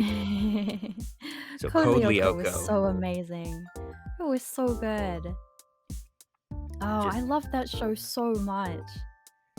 It was I wa- a really interesting show that it got dark at times. That it was a darker show than average. Obviously, one of the things that makes it really iconic is its split of 2D and 3D animation. The fact that it is a French series that adopted sort of a anime-esque style Mhm. and then It did was a able really good to job. yeah, and then was also able to get traction and be aired outside of France. That it made it to the US, it made it to the UK, and just frankly, there are very few French, pieces of media that Mm. make it to, US cable broadcast. And so that was a standout to begin with. But then the fact that it was just this, you could see why it got brought over because it was such a strong series. Mhm. Yeah. And also like at the time, I had no idea that anime was Japanese. Growing up in the UK, most media that we had was American. So I just assumed everything was made in America. But there was these certain shows, Pokemon, Digimon, Cardcaptor Sakura, Monster Rancher, that were just better than other shows. And it wasn't until I was much, much older that I learned that yeah, those are anime. Like that's why they're different. But I didn't know that Code Lyoko was really any different from. It was just another one of those amazing shows that were just better than other shows for some reason. Yeah, I think that part of what makes them different, makes them just better, is because a lot of American media, at least at the time that was released on TV, was episodic. That it was Yes. meant to be approachable, so it didn't matter if you had seen episodes before or after, that you could just Mhm. hop in, tune in at any point in time, enjoy the show, and if you didn't tune in again, that's fine, but it was always approachable. Yeah, Whereas absolutely. anime, some are episodic, but it is Mhm. much more common for them to have contiguous storylines. Yeah. And that means if you tune in for episode 4 or 5 and haven't seen anything else, it might be a bit confusing. And Mhm. from a traditional broadcast perspective, that puts up a barrier to entry for viewers, which I suppose, for whatever Mhm. reason, American companies decided that they didn't want to have, but Mhm. that you're naturally going to be able to get deeper, more just serious storylines when you actually let stories happen over the course of more than 22 minutes. Yeah. Yeah, and that really is it, I think, was just the ongoing storyline that made them, better, as far as child me was concerned, who couldn't at all articulate why they were better, they just were. Yeah. Was there a particular Code character or plot line in Code Lyoko that really hooked you? I'm not sure really. All of the characters all had their, their faults and their good sides and their bad sides and their character arcs. I think the big thing about Code Lyoko, I have such a weak spot for this, and I have ever since I was a kid. Actually, I can throw in an anime recommendation here. If you like Code Lyoko and if you like what I'm about to describe, I highly recommend an anime called Den no Coil. Um, Oh, and I've seen a couple basically, episodes of that one. basically, it's this kind of story. I don't know if the word story aesthetic makes sense, but of kids having to save the world in a way that the adults around them can't understand. Usually there's some plot line in these series where at some point the adults come to learn of what their kids are doing and have to sort of accept that no, honestly, your child is the only one who can save the world and you're gonna need to let them do this kind of thing. Mm, I just have such a soft spot for it. Like Code Lyoko definitely has that. They're like these are kids who are sneaking off to do this really like serious important, like serious stuff. yeah, to like stop something that's endangering the world, but like the adults in their life are just like have you done your homework, Yeah, that it and have no idea. because it's sort of the idea of kids being superheroes without them being superheroes in the traditional sense, where they have sort of Mhm. their secret identities of that for whatever reason they can't tell the adults about Mhm. what they're doing because either they think that they will be tried to stop or that they don't have the ability to prove it and are like, well, I can't just Yeah. say I'm doing this, otherwise they'll think I'm crazy. Um, Yeah. but it's also very empowering as a kid to watch this and see other Mhm. kids doing these literally world-saving things, and it you know, for playground imagination or even just I suppose self-inserting, self-imprinting on the story of it aspirationally being like, I want to be able to do something like that to be able to make a difference and Mhm. uh, to have them sort of as role models, even if not necessarily realistic role models, that the character traits are still ones that you can adopt in real life and use to become a better person as you grow up. Yeah. Yeah. Definitely. Now, above it is a series that I think a good number of people will recognize, the perhaps ill-fated Rugrats All Grown Up. Mm. I loved Rugrats so much. Another one of those ones that I had some Rugrats episodes on VHS that I just watched over and over and over again.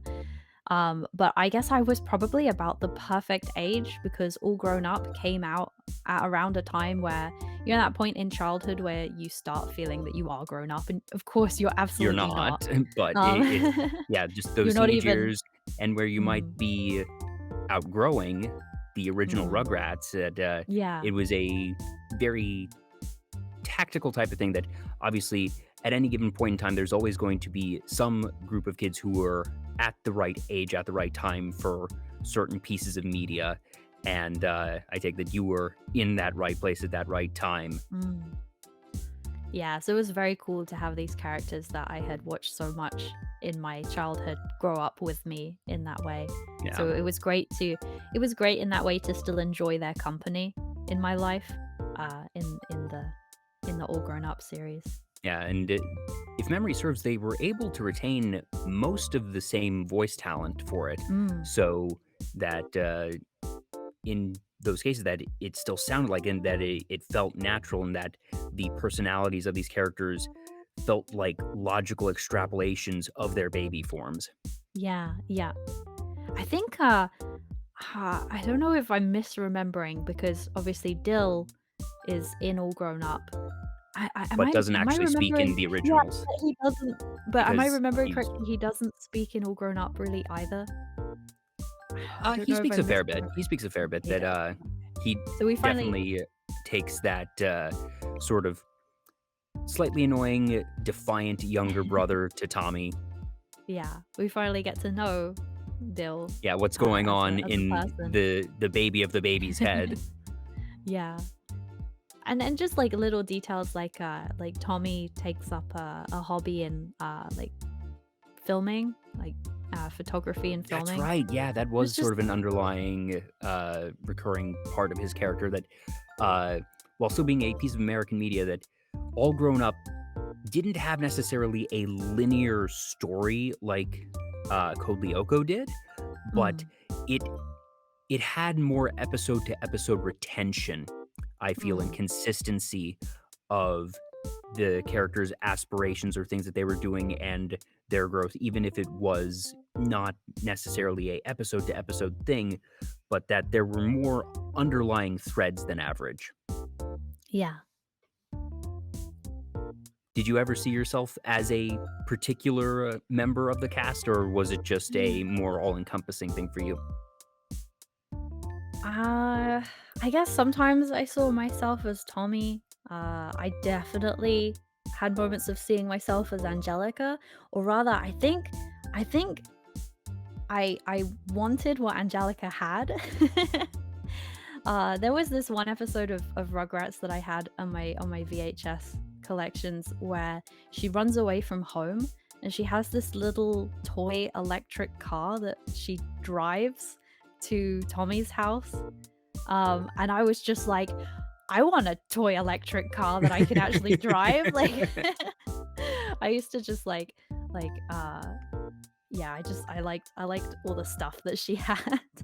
Um I think as I got older though, Kimmy became a character that I liked a lot. That sort of Mm, more artistic, sort of free thinking kind of individual. yeah.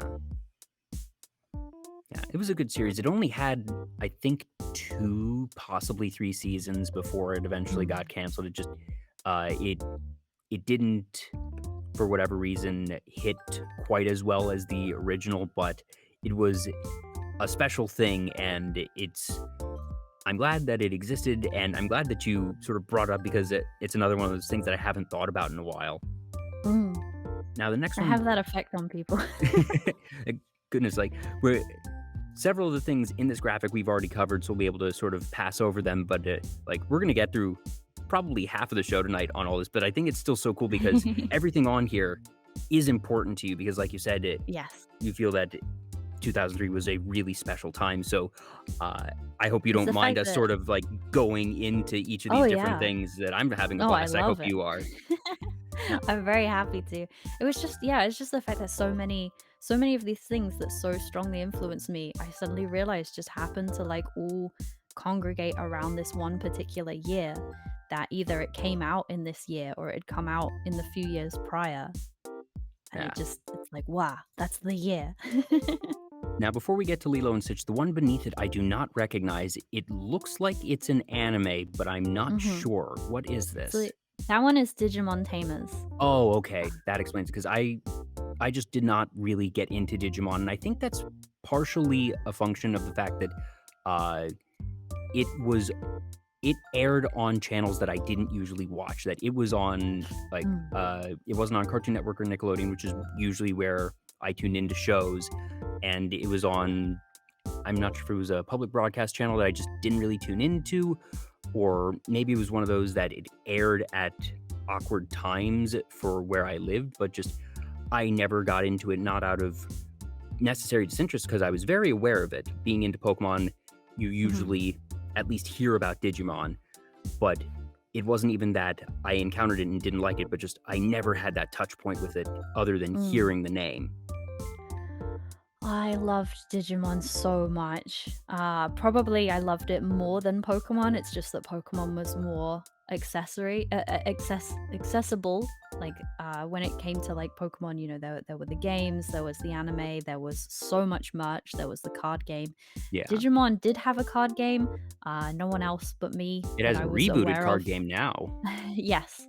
I didn't know anybody else who had the card game, except for me. The card game was also a lot more complicated than the Mm, Pokemon one, so it was a bit difficult for me as a kid to like actually even understand how to play. Um, the Digimon World video game on the PlayStation 1 was so incredibly hard. Uh, so it was one of those series that was a lot harder to get into, but I loved it more than Pokemon. The particular thing about it is like Pokemon is cool. Pokemon is like this is a world where these creatures exist, and this is a world in which 10-year-olds go off on their adventures with their Pokemon and travel the world. Okay, that's cool. But Digimon is the kids being given the responsibility to save the planet yeah, type. that it's reminiscent of Code Lyoko. It has the underlying Yeah. story that is, Ash goes around and gets the badges, but that's in between a lot of filler episodes, whereas Hmm. Digimon, by and large, had a mostly every episode matters storyline Yes. and a much grander goal of saving the world, which they do Yeah. several times over. Yeah. Very, very clever writing style because they have 7 characters. So each episode focuses on one character and progressing that character's arc slash that Digimon's powers. And then it just repeats that loop each time, making them a bit stronger and a bit more progressed. Um, but yeah, Tamers was interesting though. Tamers was really interesting because Tamers Tamers changed the premise to our world, where Digimon is a franchise that people know about and that play video games of and play the trading card game of. And in Tamers, the main character ends up accidentally creating and summoning his own Digimon in real life. And then discovers that he's not the only one who has a real Digimon companion, and that there's this whole big world threatening thing going on that all of the kids with Digimon are trying to fight against. So he basically finds out that Digimon are real, and now he's involved in all of this. But the thing that was which I loved, because obviously as a kid that was into Digimon, it was like, oh my gosh, you get to create your own Digimon and they're real. Um, but the thing about Tamers that was really interesting in the UK is I believe only the first 6 episodes ever aired. And it was the strangest thing because they aired on a sort of segment called CITV, which was after schools on Channel 3 on again terrestrial. Um, they played episodes 1 to 6 in order, and then they played episodes 1 to 6 in order, and And then they they just played episodes 1 to kept 6, repeating, and they and kept they did well repeating. enough to not be taken off the air in reruns, but it was 6 episode reruns. Yeah, for some reason, they never went past episode 6. I have no idea why. So I never found out, what happened, but I was given enough of the premise that I was so in love with the premise. I guess I used to just sort of come up with ideas for myself about what would happen next, and that was enough for me. Did you ever go back and actually watch the other episodes on a streaming service or anything? I tried to. I think I only got halfway through the show though, because of course, Japanese children's anime tend to be 52 episodes per season, because they air them every single week for a whole year here. So 52 is quite a lot. So I Yeah. think I only got about halfway through. So I still don't know how it ends, Mm, but I still love the premise. Now, going above it, Lilo and Stitch is actually one of my favorite Disney films, and part of that is because I've always been able to do Stitch's voice of just Oh. Ohana means family. Family means nobody gets left behind or forgotten. Oh, very good. That and just Stitch is such a fun character, and it was such a heartfelt movie. What about Lilo and Stitch spoke to you? Um, I mean, I guess it's got a little bit again of the kid in charge of saving the world kind of thing. Um, the writing is just so good, and the concept of the like broken family is very, very relatable. You know, Disney always had like these broken families, like with the evil step parents and stuff like that, but it never really went into like, That it was usually an unhealthy type of broken family, yeah. whereas Lilo and Stitch showed a healthy broken family. That obviously it's not perfect, that Mm-hmm. uh, Nami and Lilo butt heads and whatnot, but that it's very Mm-hmm. clear from the start that Nami loves Lilo, wants the best for her, and that Mm-hmm. everything she's doing, her entire storyline, is her trying to help be there for her little sister. And Yeah. uh, that is so antithetical to the usual wicked step parent type of thing, or just the Mm-hmm. one where the parents are dead and like the child is abandoned and has to grow up in this strange fantasy land. That Lilo and Stitch, or rather Lilo's family, is Mm-hmm. very grounded in reality. Well, because you get the very strong impression that their parents were very good. Yes. So they had a good foundation, Hmm. but now, they it's just that they lost it sooner than, is ideal. Hmm. Um, but also like Lilo is just so extremely relatable. Yeah, Like she's this very relatable and fun and crazy, and it's the type of thing that yeah, when you're younger, you see yourself in her because she's yeah. energetic and fun and crazy and does all these cool things. And then when you're slightly older, you might see your younger sibling or little cousin in them, just like, oh gosh, she's annoying and she doesn't realize quite how obnoxious she's being. And if you're a parent, you can Yes. identify with Nami and be like, oh gosh, that's my kid. Mm. And that relatable is definitely a good word. Yeah. And then Stitch is Yeah. Stitch. And Stitch is Stitch and also relatable. Yeah, and then so they made the Lilo and Stitch TV series. Yeah, yeah, and they Um, really built out that world. mhm, and like cashed in on the monster craze by Mhm. having all of the different experiments and things, which being that I already liked Pokemon and Digimon, I was definitely into like all the different experiments and you know being a young artist designing my own experiments and stuff. Ah, of course. Mm. Do you recall any of those designs? No, not at all. But also, Lilo and Stitch was interesting for me because so I happened to go to America on holiday the year that it came out.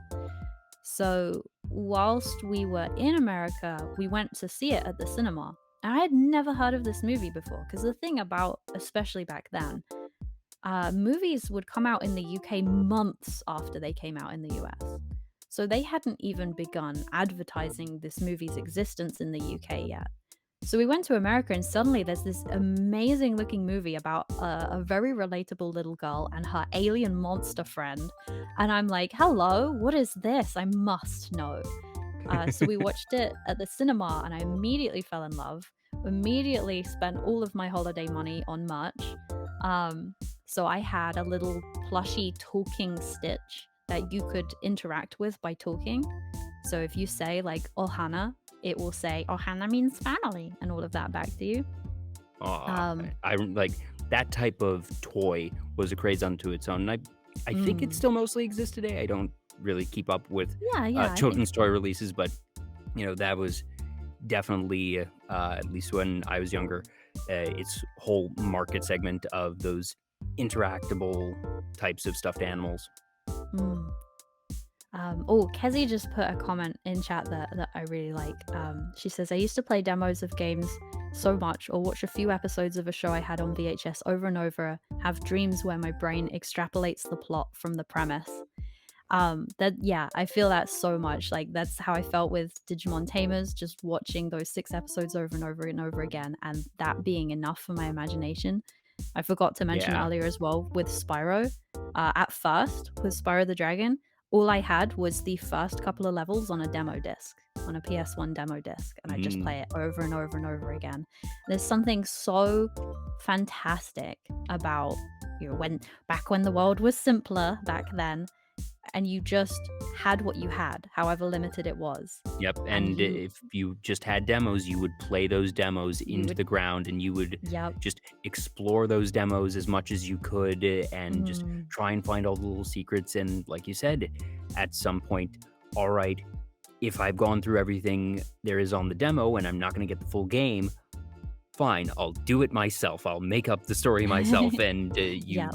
just that I that is the birth of fanfics, really, for so Mm. many people that when they aren't able to actually see the end of the story, or if they, sometimes they'll have a self insert or want to change the story, that's really where those types of things begin, just in a child's imagination.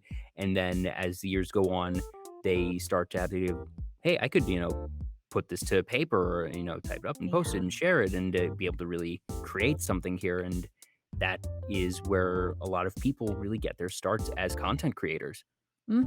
So much of my childhood was just designing Pokemon, designing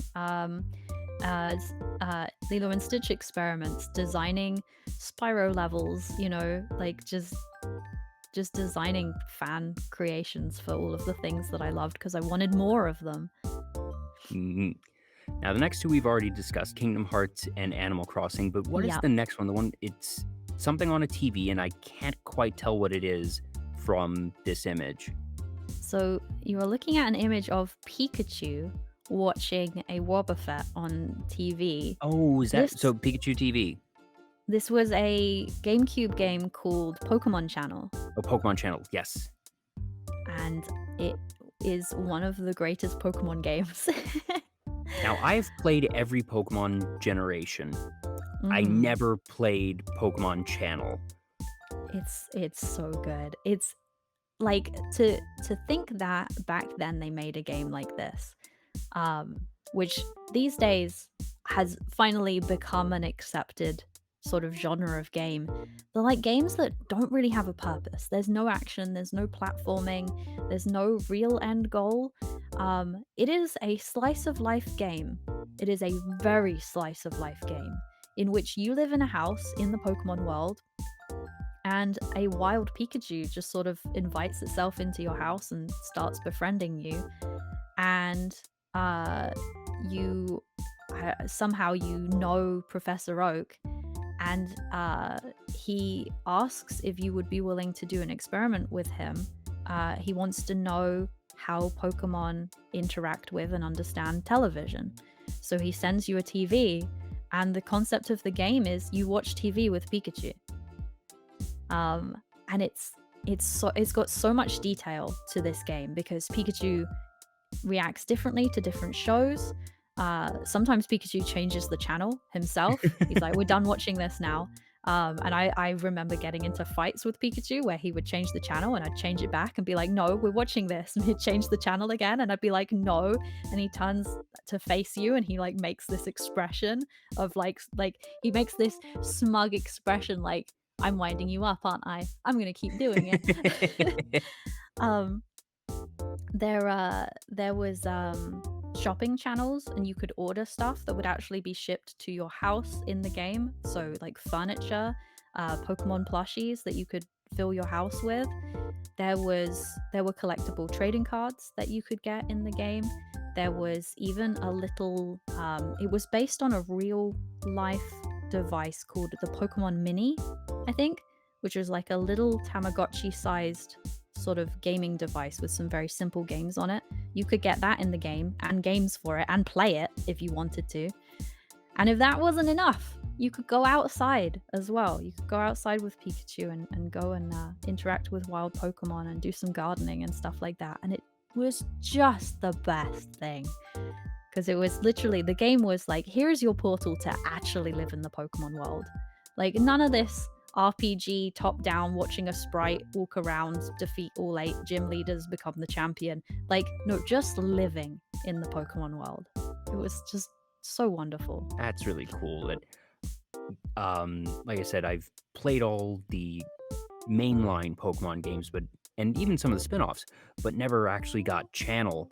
And Mm. it's not one that I've heard many people talk about, and certainly never to that detail. So that was a really great rant, and it now makes me wonder, oh, why have we not gotten more of this, or I know. what didn't hit about it? Maybe it was just before its time. Mm. Yeah, I don't know. But what I do know is that I have reacquired my childhood GameCube and I have Pokemon Channel and it is sitting in my cupboard right now. There And isn't a way to get GameCube gameplay into OBS, is there? oh, I'm sure I can find a way. 'Cause I would love to see a stream of that, honestly. It's honestly, I think some of my longer term viewers will be aware that it has been a game that has been on my to play on stream list for a very long time. Hmm. So hopefully. So the one beneath it, is that Monster Rancher or possibly That's Harvest Moon? Harvest Moon, yes. Harvest Moon: A Wonderful Life specifically, which was Mm, my first Harvest Moon game. yep, that one was on GameCube, and it Harvest Moon in general is commonly compared to Animal Crossing, and I suppose that Mhm. given the options of other games, that's relatively close.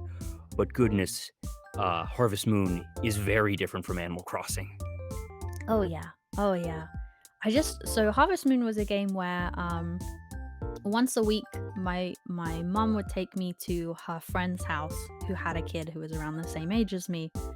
Um and he was playing this game and I was like, that looks beautiful. What are you playing? And he was like, oh, it's just this game, Harvest Moon. He was definitely a very tsundere kid, so he was just like, oh, it's just Harvest Moon, and immediately turned off his GameCube and was like, let's go do something else. And I was just like, I have to know what this game is. So I think I probably turned around to my dad and was just like, Dad, I need this game. It's called Harvest Farm or something. It's on the GameCube. And he found it and got it for me, and then I was sucked into that world for however long. Yeah, because that one, it was a lot deeper than Animal Crossing, and it didn't have one-to-one real time, Mhm. but you had that day progression, and you're living in a town, and it is a, generally speaking, non-combat game, and obviously Harvest Moon is still a franchise that exists today and has continued to be very successful in its own parallel but very separate realm from what you get in Animal Crossing content. Mm. Just the more, I suppose, almost combination managerial and more realistic lifestyle Mm. simulator. That certainly not entirely realistic, but Mhm. you have much greater detail in that game and a lot more sort of, I suppose, upkeep. I think something really special about A Wonderful Life as well, which made it a really good entry to the series, is that the world around you changes each year. Characters grow up, characters move into town, characters move out of town. It has this very, very strong feeling of an actual living, breathing town. Mm, I really liked that aspect of it too. yeah. And obviously, we've been talking about a lot of GameCube games because that's what really was out in 2003. And Mhm. it's funny to look back and see the fact that the GameCube sales numbers were not as strong as PlayStation 2's or Xbox's. And it had Mhm. a significantly smaller library. But I feel like it's the console of the three that continues to live in people's minds. That Nintendo, Mhm. for whatever reason, that just their franchises, I suppose, are mentally stickier Yeah. for lack of a better term, that it's ones that really beget a bit more nostalgia. And part of it might be because they're aimed at younger audiences, so it means Mm. that you're more likely to be growing up with those and therefore have that nostalgia versus the audience of the PS2 and Xbox, which might have been Yeah. a bit older, and they're not making childhood memories playing those games Mhm. because the audience is not children. Yeah, they were all very kiddie, especially, well, rather kiddie-looking games. And I remember, like, in particular, of course, the whole controversy with Wind Waker, where people were not happy Yeah. about the cel-shaded route. And a Yeah, the great GameCube was transition a because that's what's right under the picture of the GameCube. yeah, the GameCube was a very colorful console in terms of its game library, and yeah, it was at the time considered to be Nintendo's least successful console ever. And yet, as far as I'm concerned, it's probably the greatest console of all time. It has some real gems that obviously Wind Waker was actually the first Zelda game I played to completion that I had played Mm, bits and pieces of others. And that's probably true for me as well. Ocarina of Time and Majora's Mask I gave to my older cousin to complete for me so that I had everything unlocked. I was not yet at an age where I could get through an entire game like that myself. So yeah, I think Wind yeah, Waker was the first one for me too. and even though the cel-shaded look is not one that has been completely kept, that they had, a couple other in that line. There was Spirit Tracks and oh gosh, Phantom Hourglass was the other one. Hmm. Yeah. For the DS, and those were nice little ones in their own regard. But Wind Waker stands head and shoulders above those, I think, just by virtue of it. It was a bigger game, literally and Hmm. figuratively, and I think it's aged very well. It's one that they even did a HD remaster for recently, and Yep. it is very different, obviously, by virtue of it being a largely seafaring game, which is Hmm. unique as far as Zelda games go, and uh, yeah, it was a great, great game. There is obviously very good reason for why it has stood the test of time. Mm. Yes, I spent many, many hours.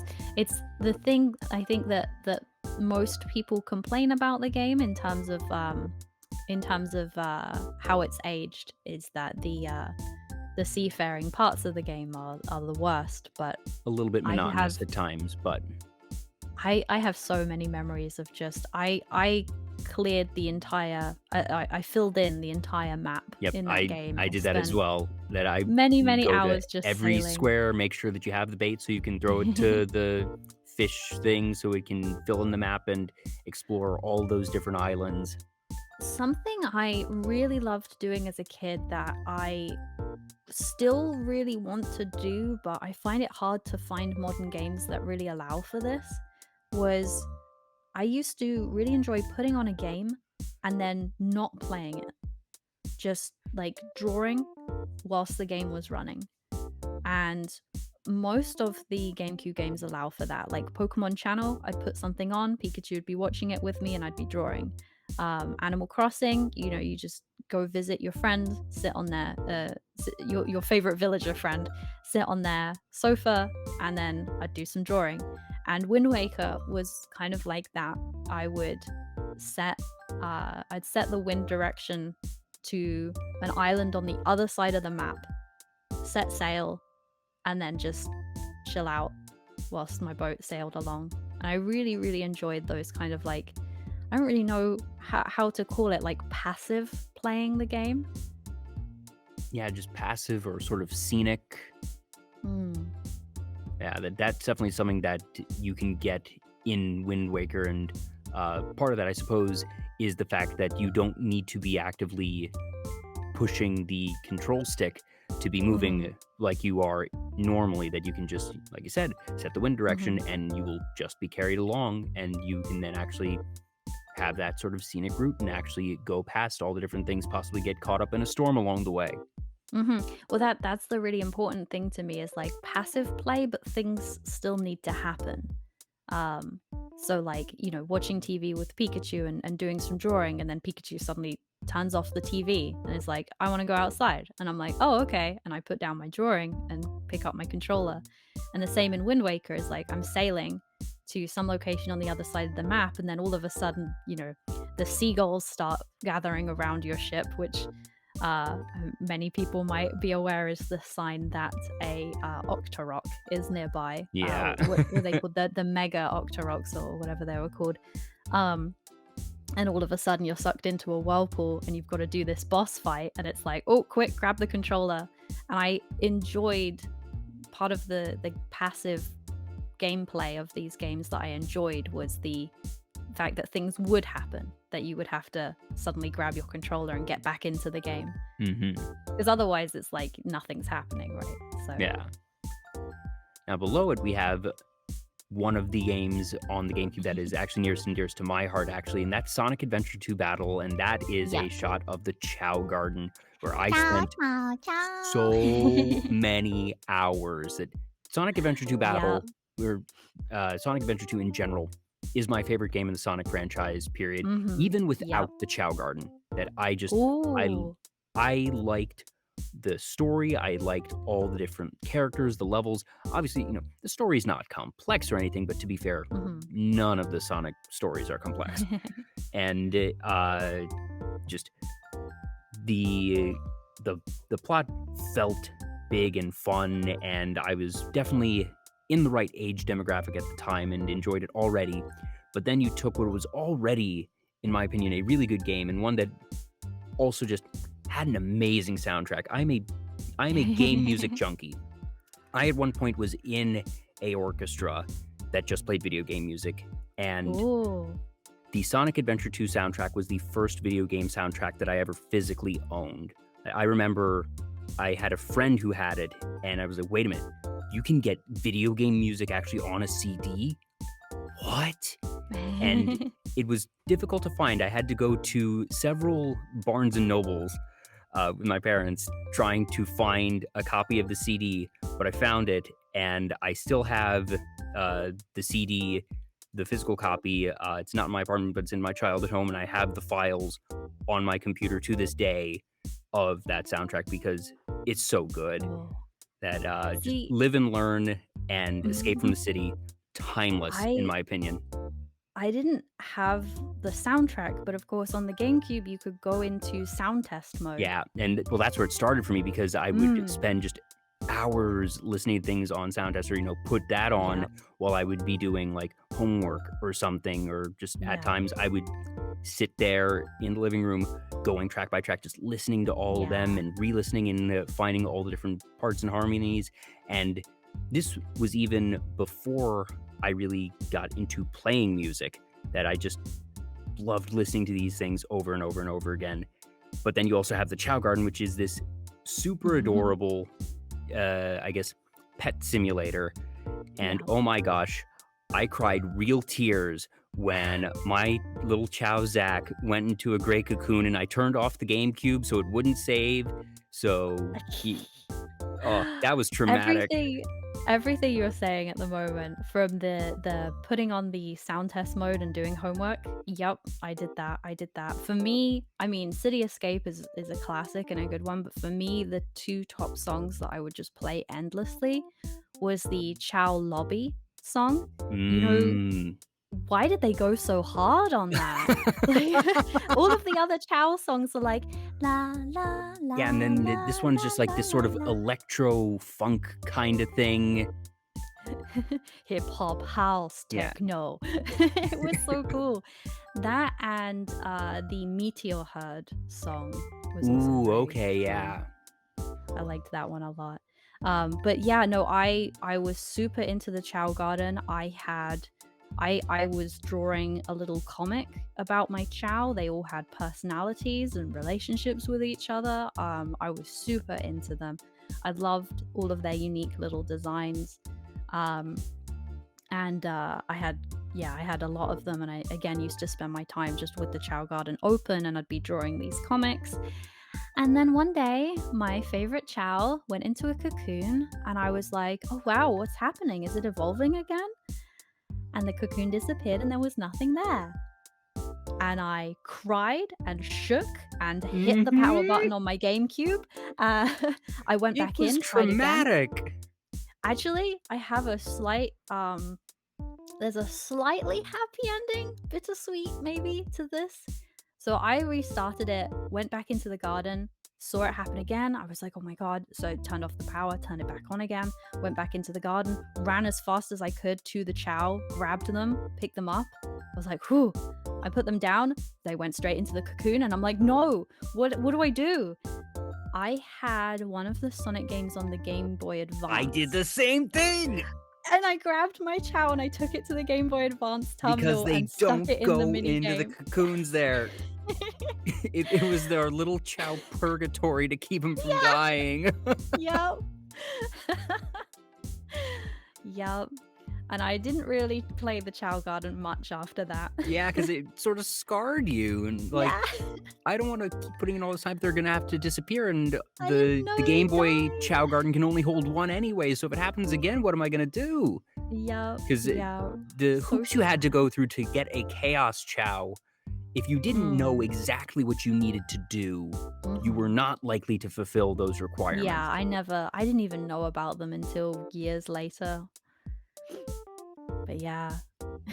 But I love fortunately, that it took a it's the while same to thing. get there, and just like I sunk a lot of hours just, petting the chow, watching him Yeah. crawl, run, fly around the different chow gardens. How long? I can't remember the number off the top of my head for how long Chow lived, but it's quite a while. It was a Like, while. it's a That it was like 5 or significant. 6 quote unquote chow years, which I don't know what that translates to in actual time, because the time only passes when you're in the chow garden. Yeah. So So it's in difficult to my track. head, the number in my head is like 30 hours, but that's 30 hours spent specifically in the garden that Chow is in for it to age. So, That which sounds sounds reasonable. low, But yeah, I'm not sure. Because, mm, but then there's also, the time that you spend doing the races or chow sumo yeah, and stuff, which yeah, doesn't technically count as time in or the garden. in other gardens where Yeah. other Chow are. Yeah. hmm Yeah. I was always shocked, honestly, that we never got Sonic Adventure 3, or at the very least that in the future iterations of Sonic that we never got the Chow Garden after that, because you are not the only Yeah. guest I've had that loved the Chow Garden, and it's one that sticks out in a lot I of think people's everybody minds. does. That it was so fun, it was so adorable, and The the fact that it got completely dropped, it really baffles mhm. me. The Sonic team are kind of similar to Nintendo in regards of they must know. They must know that fans are begging for this Yeah, thing. Why are they honestly, not? of all the development teams out there, Sonic Team is the one that I look at and say, What are you "What's doing? going on? What's going Yeah, on?" yeah. It's like we're telling you what we want. We've been telling you for years. What is this? Yeah. Ah. So that was a special one. Mm, So beside we have Pokemon Ruby and Sapphire, and you mentioned that you've played the first 3 generations, and that is yeah. Generation 3. Yep. Every generation of Pokemon up until 4 for me did something that built on the previous one. Obviously Gen 1 was Gen 1. That was incredible. Gen 2, Gen 2 is mm, my personal favorite. this is Probably it's not the best games. The mm, games are not the best and the deepest, but it's the one that I spent the most hours on. mm. So this is kind of a spoiler. I know it's an old game, but for anybody who hasn't played Gen 2 of Pokemon and intends to, um, I recommend not hearing this spoiler just because it's one of those moments that's so wonderful to experience for the first time, not knowing it's gonna happen. So if that applies to you, Mute stick your for fingers just a in your moment. ear. Yeah, for like 20 seconds. Um, I'll post in okay, the I'm gonna chat when you say can it. come out. Revisiting Kanto Oh, was so amazing. So amazing. As a kid, again, I guess it's that time skip thing. It's that thing of like revisiting somewhere, but it's changed. Was yeah, like and the fact so that amazing. you I'm gonna tell the people they can unmute, because I feel like we're gonna have to talk about it for a while anyways. Yeah. Yes, because you have that first moment, and the thing is, originally it wasn't called Kanto; it was just the Pokemon world. Yeah. So at least for me, It was kind go of over that our little world. pond, and the guy runs up to you and says, "You know what you just did? You just took your first step into Kanto." I'm like, "What the heck is Kanto?" And then you Uh, go just a little bit over, and you see everything. It's like, wait a minute, I'm back. I think I knew it was called Kanto because I had like a lot of like Pokemon manuals and guidebooks and stuff like that had like the map and labeled it as such. Mm, but you mentioned the continuity of time and that you have the difference of uh, all the actions that are taken in Game 1 are preserved, that you have, and Mhm. it's even referred to before you beat the Elite Four for the first time, of Team Rocket being disbanded and trying to get back together, and that's Mhm. reflected in, Viridian Gym, that it's no longer Mhm. run by Giovanni, and you've already been through the Elite Four, and Lance is there, who you remember from Game 1, but Gary or Blue isn't there, and then you finally stumble upon this, and it's like, oh my gosh, he's the new gym leader? That's so cool! Yeah. And he's just as tough as ever. You go to Cinnabar, and it's not there, Oh god. and, like, that Cinnabar is like for a child was like, like that's this a gut-wrenching moment, yeah, it's like, like, "Wait a what minute." happened? Oh, Yeah, yeah, that and was spoopy. yeah. Um, and, just there's little differences and things that, the the the Pokemon Tower in Lavender Town, you can't Mm, really go up, that, it's shut off and whatnot, but you can still go on the ground floor and see it and hear the familiar tunes. mm, And there's just little references here and there to show that, yes, this is the same world, that this is in continuity. For me, what Gen 2 did, that I think it was the single biggest leap from one generation to the next, because they had held items, they had eggs, they had time of day, which was mhm, huge for me. And it was odd that in Gen 3 they still had time of day technically, because there were a couple daily events or time of day events, but they removed, time of day in the sense of yeah, that you had morning, day, afternoon, night. And I mhm, loved that in Gen 2, just going in at different times of day, and it would be dark out and the lights would be on in towns, and it felt really cozy and quaint. Or mhm, going into Ilex Forest and it's dark out and it feels a bit spookier.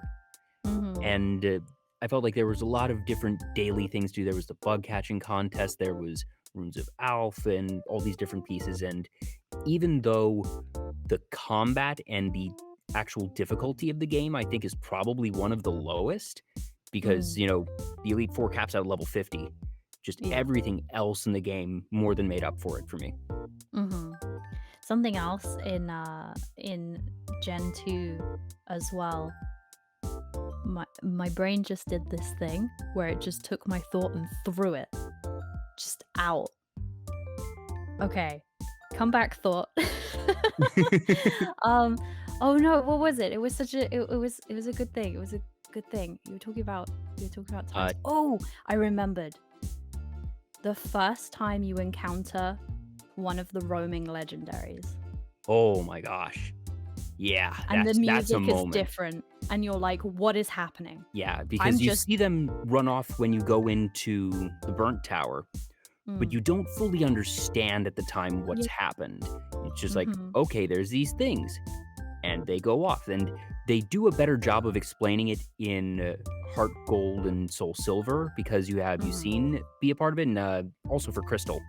But yeah. in original Gold Silver, there's not much explained about it. That you hear them referred to, and you see them go off, and it's like, okay, I guess I just awakened something, but Mhm. you don't realize that you can find them, and just like you said, that different music, and suddenly, why is there this level 40 wild Pokemon that looks super intense here? What is going on? And then you're like, I guess I'm gonna try and fight it, and then it runs. I And think then it's like, wait, no, the come back. I wanted to catch you. the music being different is definitely the thing that really, like, does it for me. When you know Yeah, it's when like, the music is different, you know that this is something that yeah, is something special. intentional And especially and when it's something as common and expected as the wild battle music, because all right, yeah, lights are flashing, all yeah. right, random encounter, I'm probably going to run from it. But then just sort of, there's a visceral reaction where you expect one thing and get something that's different. Yeah.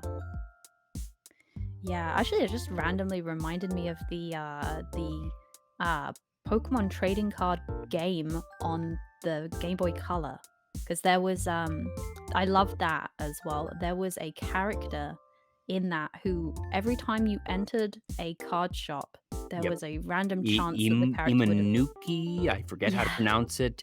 and the music would be Um, different. yep. Dun, And dun, again with dun. the musical cue. Yeah. But yeah, and then of course after finally, well, after randomly encountering one and it's in your Pokédex, you then begin the quest of trying to actually get in the same place at the same time as it, so that you Mhm. can have that rematch. Yep. Yeah. And then So either having to just whittle it down one at a time or realizing, oh, I can use Scary Face to make it so it can't run anymore. mm, Or, doing something else to that effect to actually mhm. be able to keep it contained. And then you still have to actually contest with a level 40 Pokemon with very high stats. So then Ruby and Sapphire for me was still very special because it added three things to the game that were really good experiences for me. One was the weather, having Mm, different weather. So I really enjoyed like just like there's like the tall grass, and there's the desert, there's the place where it's always raining ash, there's the undersea areas, like so many new environments. um there was the what were they called, hidden bases. yeah, That secret was bases are really so fun. cool. I did probably what every kid did and built my own little gym. Mm-hmm, mm-hmm. I used to move where my base was regularly. I just loved finding new locations and being like, "Ooh, how about here?" And then of course the third one being like just graphically the full color, with gorgeous detail to allow you to have towns like the one that's in the treetops and the one that's floating on the ocean, and like all of Yeah. these environments. So it was just magical and new and exciting.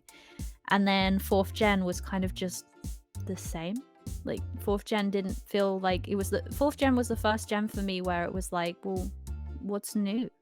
And it I kind of think what wasn't. fourth gen did for me is that it felt like a bigger storyline. That yes, you have Aqua and Uh, Magma in 3, and that was a significant leap from Gens 1 and 2. That, let's face it, Team Rocket is very thin in Game 1 and still pretty thin in Gen 2. And yeah. you get a full storyline in 3. In 4, I felt like it got much grander with the Spear Pillar and Mm, just the the fact that there was a singular enemy and it wasn't the two teams sort of squabbling against each other. mm. And I don't know, for whatever reason, I guess they felt more threatening to me. I see. That's probably the problem for me, is like as a kid I did not read. Oh. So yeah, that's probably what it is. If the fourth gen was great because of the story, I wouldn't have known. Mm. Now, for 3, one of the things that really sticks out in my mind is the quest to find the Reggies. That Mm. I did the actual Braille translation. That I knew I could look it up, but for me there was a magic in having a Braille alphabet that I got in a book and just going letter by letter, deciphering the code, and first comes Wailord, last comes Relicanth, and being like, Mm. oh, I get it. And then going back to find those spaces in just dotted around Hoenn of this is a random big rock, that's weird. And then stumbling upon again, being like, that door wasn't there before, walking in. And even if you don't know what it is, you know what it is when you walk into a room and see a legendary sprite on the field. And Mm. it's like, Yes. oh, oh my. And then ultimately collecting all 3 and being able to get Regigigas, that was just, I don't think that before that point there had ever really been a quest like that before in a Pokemon game. Mm. I don't think I did that quest. I think it was a little too hard for my attention span at the time, Mm, but something I do really love about all of the games in that era was because there wasn't so many games, there was kind of this. I feel like game devs kind of had this they were kind of able to rely on the fact that you were probably going to play this game for a while, because there probably wasn't going to be something else taking your attention away like a week later, 2 weeks later. So the games had all these details that worked on you just spending hours and hours just talking to every NPC and exploring every nook and cranny of the game. And like when I look back at these games, some of them I'm like kind of impressed, because Pokemon Red and Blue came out. I was very young, and yet I finished Pokemon Blue myself. And I'm like, how does a kid finish Pokemon Blue who barely reads and can't finish like Zelda, but can finish Pokemon? And it's just the sheer number of hours that I just spent in the game. Like, if I didn't know where to go next, I would go everywhere until I was in the place where I needed to be. Yep. And even after the game is finished, like, I didn't stop playing. Yeah, I just continued backtracking to and go finding, everywhere. you know, hidden things, catching other Pokemon, trying to get your Pokemon higher level. Sometimes you just, grind by beating the Elite Four again and again and again, trying to get your team to level 100. Yep. Yeah, I like games that never end. Yeah. Well, yeah, and that one also had the contest, which was its whole Mm. mini game, and then you had to realize, oh, if I feed them, I think it was the Poffins or whatever, to increase the stats, you can get that. But then there was the whole strategy of the performance part of it, where you had the different moves, and they would do different hearts for the different judges, and you had to choose which judge to perform for, because if you got that judge's heart level up, you get a bonus, but you had to time it right. That way you didn't accidentally set up your competitors. So that was its whole extra thing. And Mermaid Hina in the chat mentions that you could decorate your Pokeballs with the different seals and everything. That there was a lot of... Was that I don't think that in Gen 3... Oh, wait, that was Gen 4. Was just all the different types of Pokeballs. That's right, yeah. That they really diversified just the Pokeballs in general, and sort of the release animations had at least a little bit of variety in there. Yeah. Yeah, I was definitely one of those players that kind of wanted the gyms to be optional so that I could just focus on the contests. Which has never happened, unfortunately. Yeah, no. Yeah. We want a game where you can just do contests, just be Dawn. Well, like Pokemon Channel, I want a game where I can just live in the Pokemon world and I get to decide what I want to do. Yeah.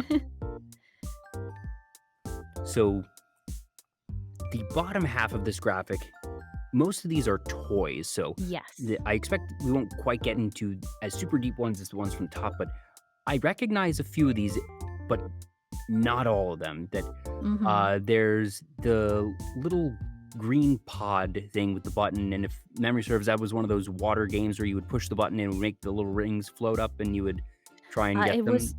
It was not one of those. It was a virtual pet.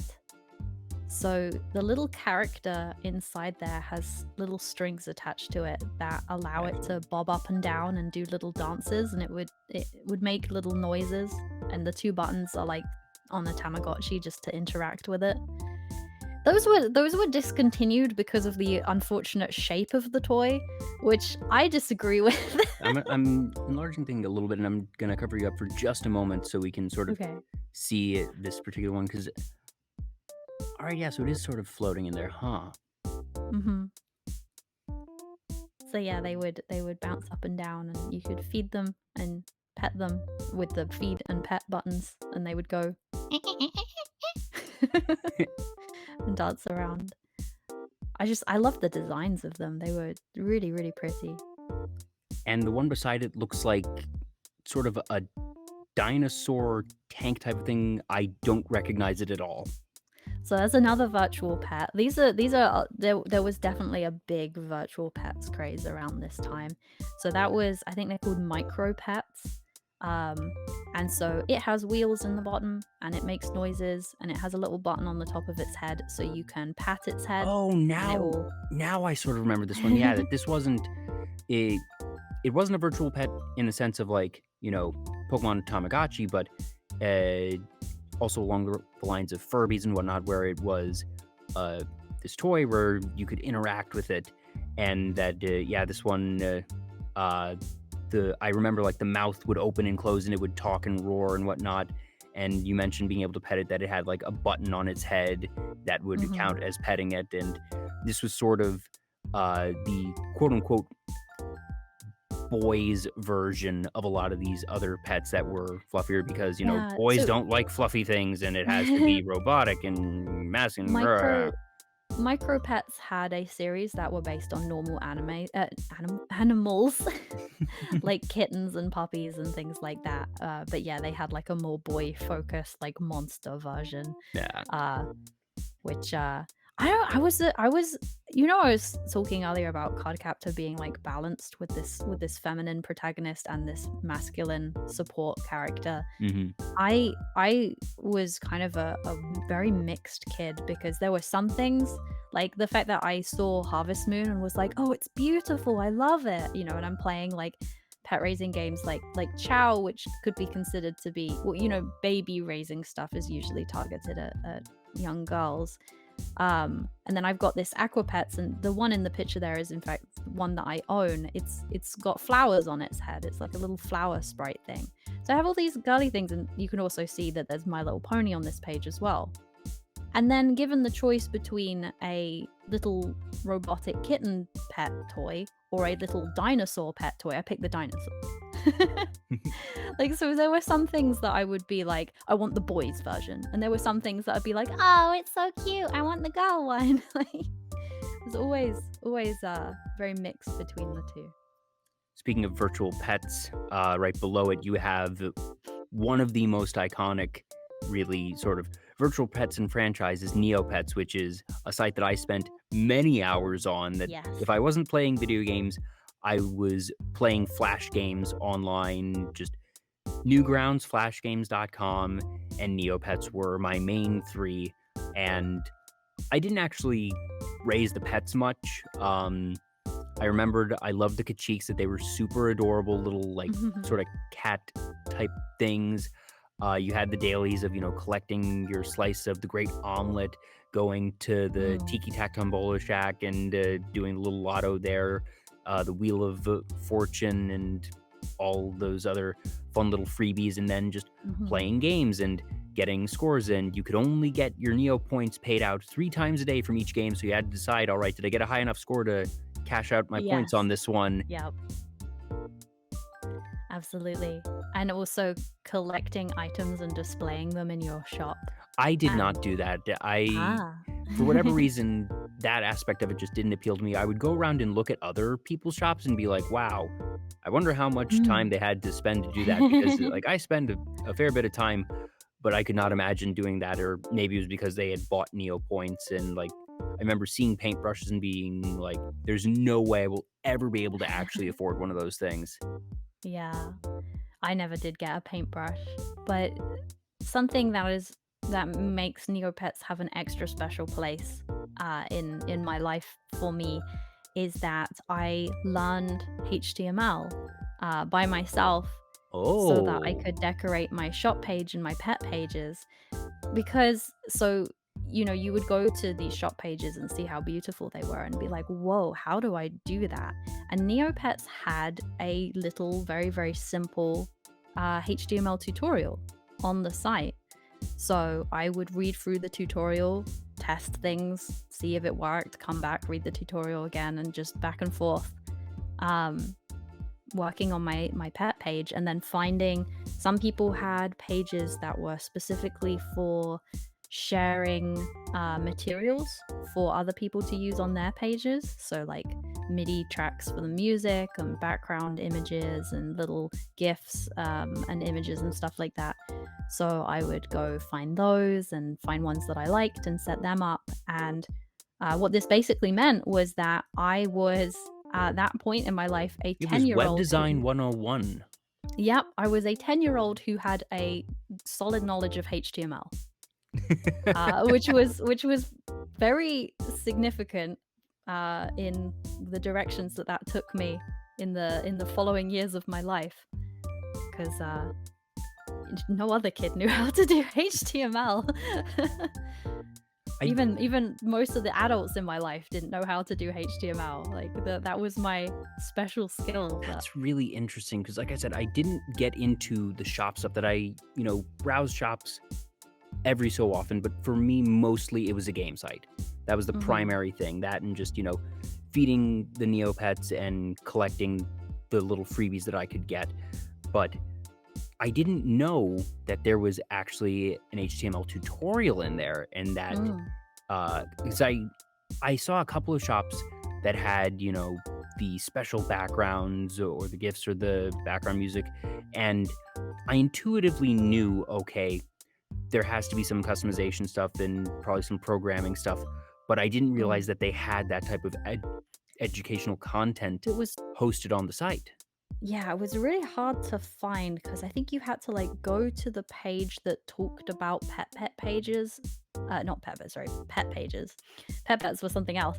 And the page that talked about pet pages had a tiny little sentence somewhere in it that was like, you can learn how to do HTML here with a link. And that was it. There was one word that was a hyperlink to the tutorial, and that was the only way to get to it. Which so much of Neopets was like that. So that's really cool that it had that formative educational impact on you, and I wonder how many other kids. Yeah, I don't know that I have met anybody else who I've told this story to who has said that the same happened to them, that they learned HTML through Neopets, but they must be out there. Now, the next one here is one that, of the things we have left, the one that I'll be able to talk the most about, and that's Yu-Gi-Oh! Because, oh boy, was I into Yu-Gi-Oh! That I played for a good while with friends just casually, and we played with the TV show's rules, so there was no sacrifices and whatnot, and no direct attacks, and we sort of scrapped together the rules, and then I actually learned the real rules and played casually. I entered a tournament or two, did terribly, still had some fun, but I played and collected them for a very, very long time. What was your experience with Yu-Gi-Oh? Were you into the anime as well as the cards? You specifically included the images of the cards here, so I assume that was a significant part of your interaction with the series. Yeah, definitely the cards more than the TV show, although I did watch the TV show, but it wasn't my favorite. By the time the Yu-Gi-Oh card game came out, trading card games had been long since banned at my school. But I was in my final year of primary school, which is kind of elementary school equivalent.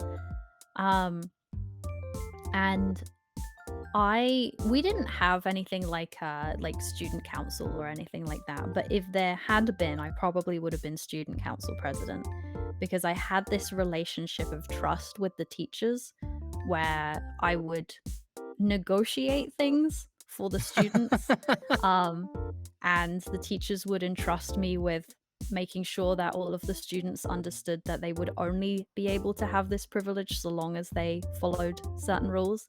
So I basically was like, hey, those of us in top year, since we're the oldest and we're much more responsible, surely we can be allowed to play these trading card games, because we're not going to do the bullying and the stealing each other's cards and that kind of stuff that got trading cards banned in the first place. If we only play them in the classroom at break time, and the cards are not to leave the classroom, they're not to end up on the playground or anything like that, surely it's okay if we are allowed to bring them to school to play them. And the teachers were like, okay, but you're not allowed to no one else in the school except your year group are going to be allowed to play with them. So And if you break the rules, you lose the privilege. yes.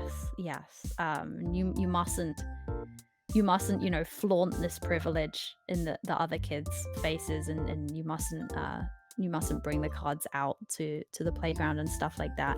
And so we were allowed to, and it ended up being the one trading card game that we were allowed to play at school. So of course that means we were obsessed with it and we were all playing it.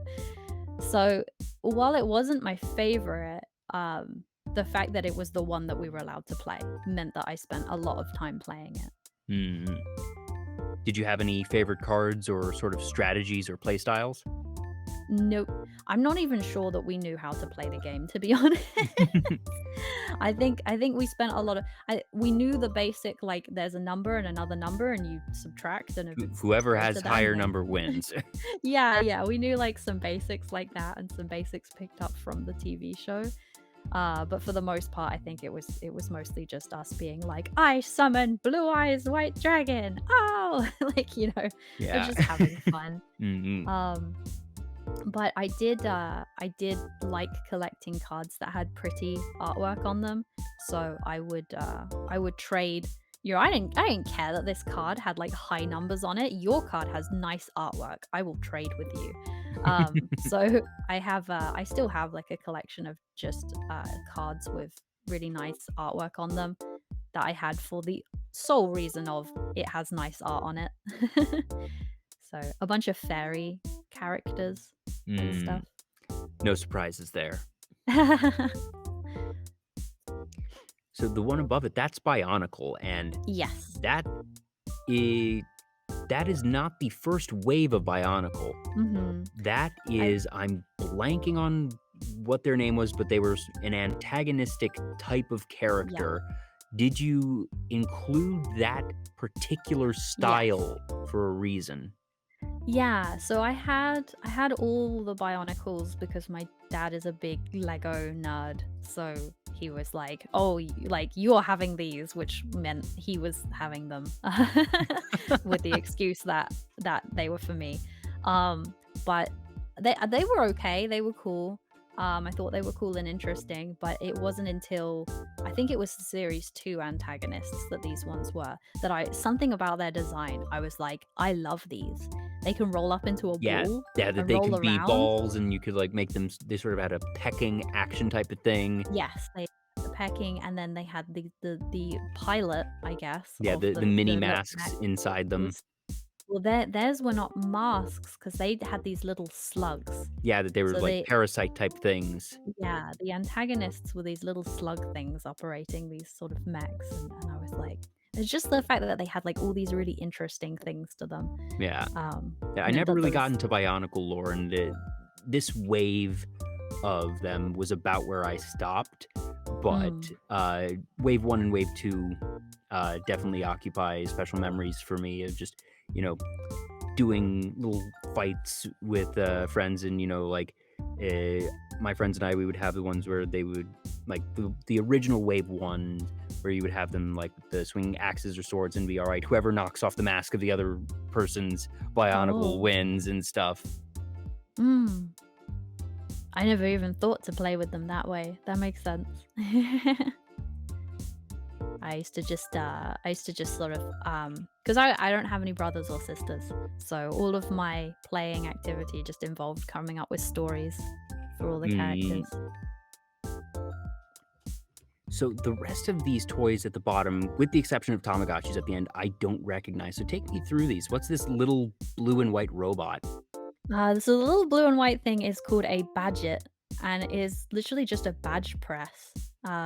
So you. Oh, okay. It had a few things now I recognize these. I never had one of these, but like I said, I initially looked in this and saw like a robot type of thing, but now I realize, because this was one of those where you could basically take a cutout and make buttons. Yeah. So you could draw a picture and then use the template to cut it out into the right shaped circle, put in the metal badge, the plastic covering, stick it all into the machine, and then twist the top until it clicked, and then pull it out, and you had a badge. I think I loved it so much. It was about the point where I started sort of having a kind of fashion identity, because I was about to enter my teenage years. So it mattered to me in terms of self-expression in that sense, but also I guess like the first time that I had a thing. So I always, ever since I was very, very young, used to play shop. I used to make things out of paper. I set up a little shop in my bedroom, and whenever anybody visited our house, so like any of my mom or dad's friends came and visited the house, I would demand that they come visit my shop and buy something. And of course, the things in my shop cost like 1 pence, 2 pence, like not expensive, but they were at the end of the day pieces of paper that I had drawn things on. So it was like, this is a cookie, and it's like a piece of paper with chocolate chips drawn on it. But so I always loved playing shops, and so being artistic and liking the idea of like running a shop, this thing allowed me to turn drawings into what felt like real products. Yeah, something more that you could tangible buy. than just a piece of paper. And so I loved that about it. Like I loved the fact that, you know, I wasn't making because there was a kit that I had when I was much younger that was very, very basic. It wasn't even a badge. It was like it was this little bit of plastic that could effectively hook onto your clothes, so like hook onto the collar of your t-shirt. And you're supposed to draw on a piece of paper, cut it out into a circle, and then just glue this to the back of it, and then hook it onto your shirt, and ta-da, you've made a badge.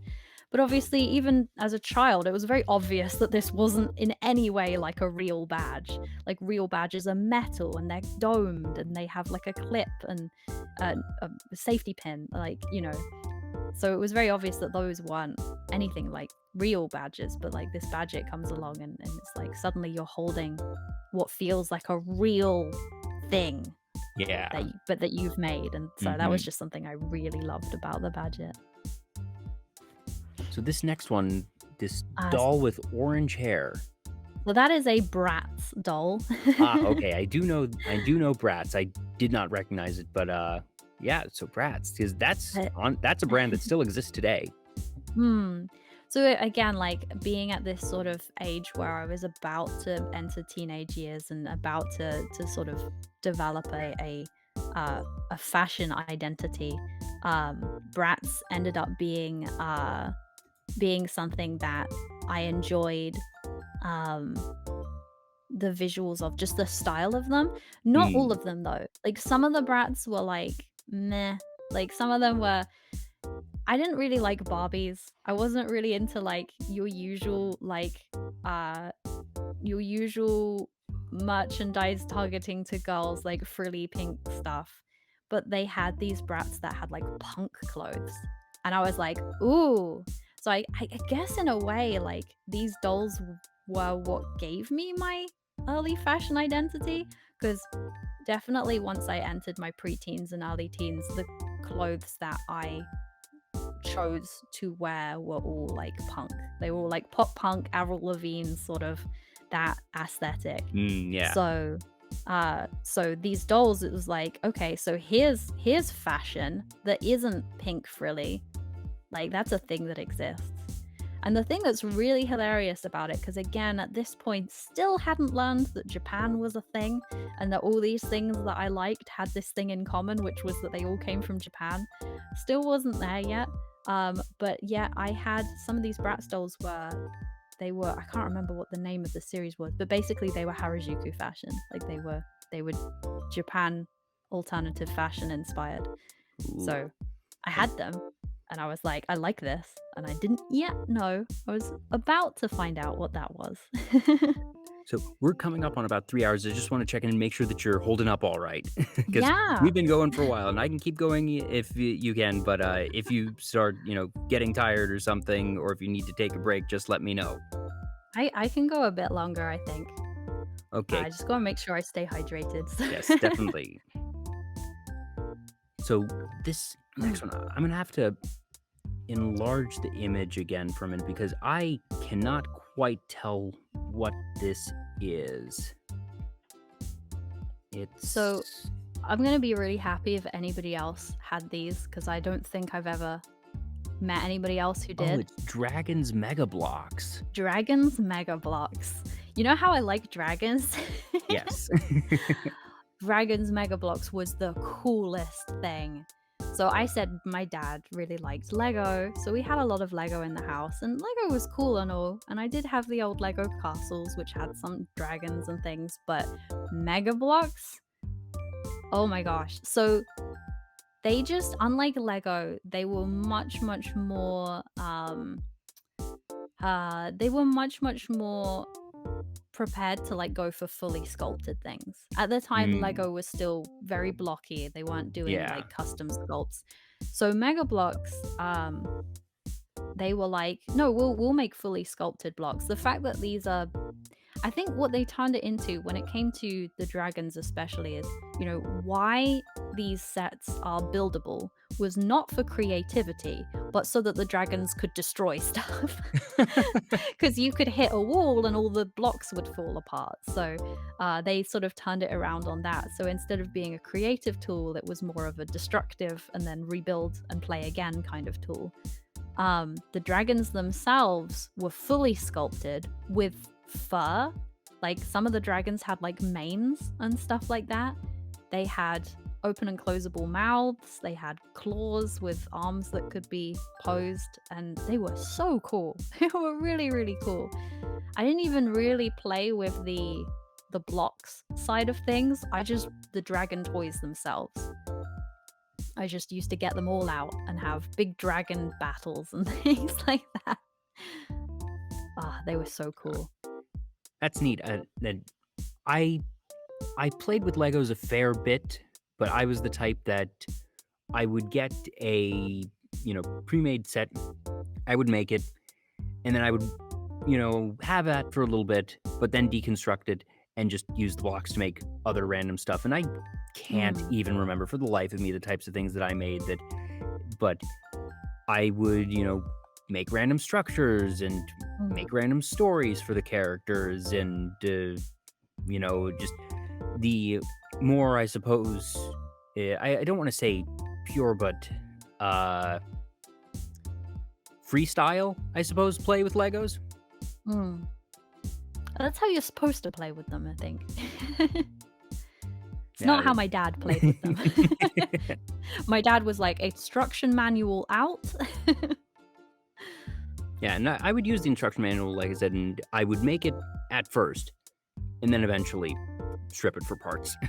I always wanted to. Because as I say, we had the Lego castles, and we'd built them as per the instruction manual. And my dad even went as far as to consider super gluing the parts together.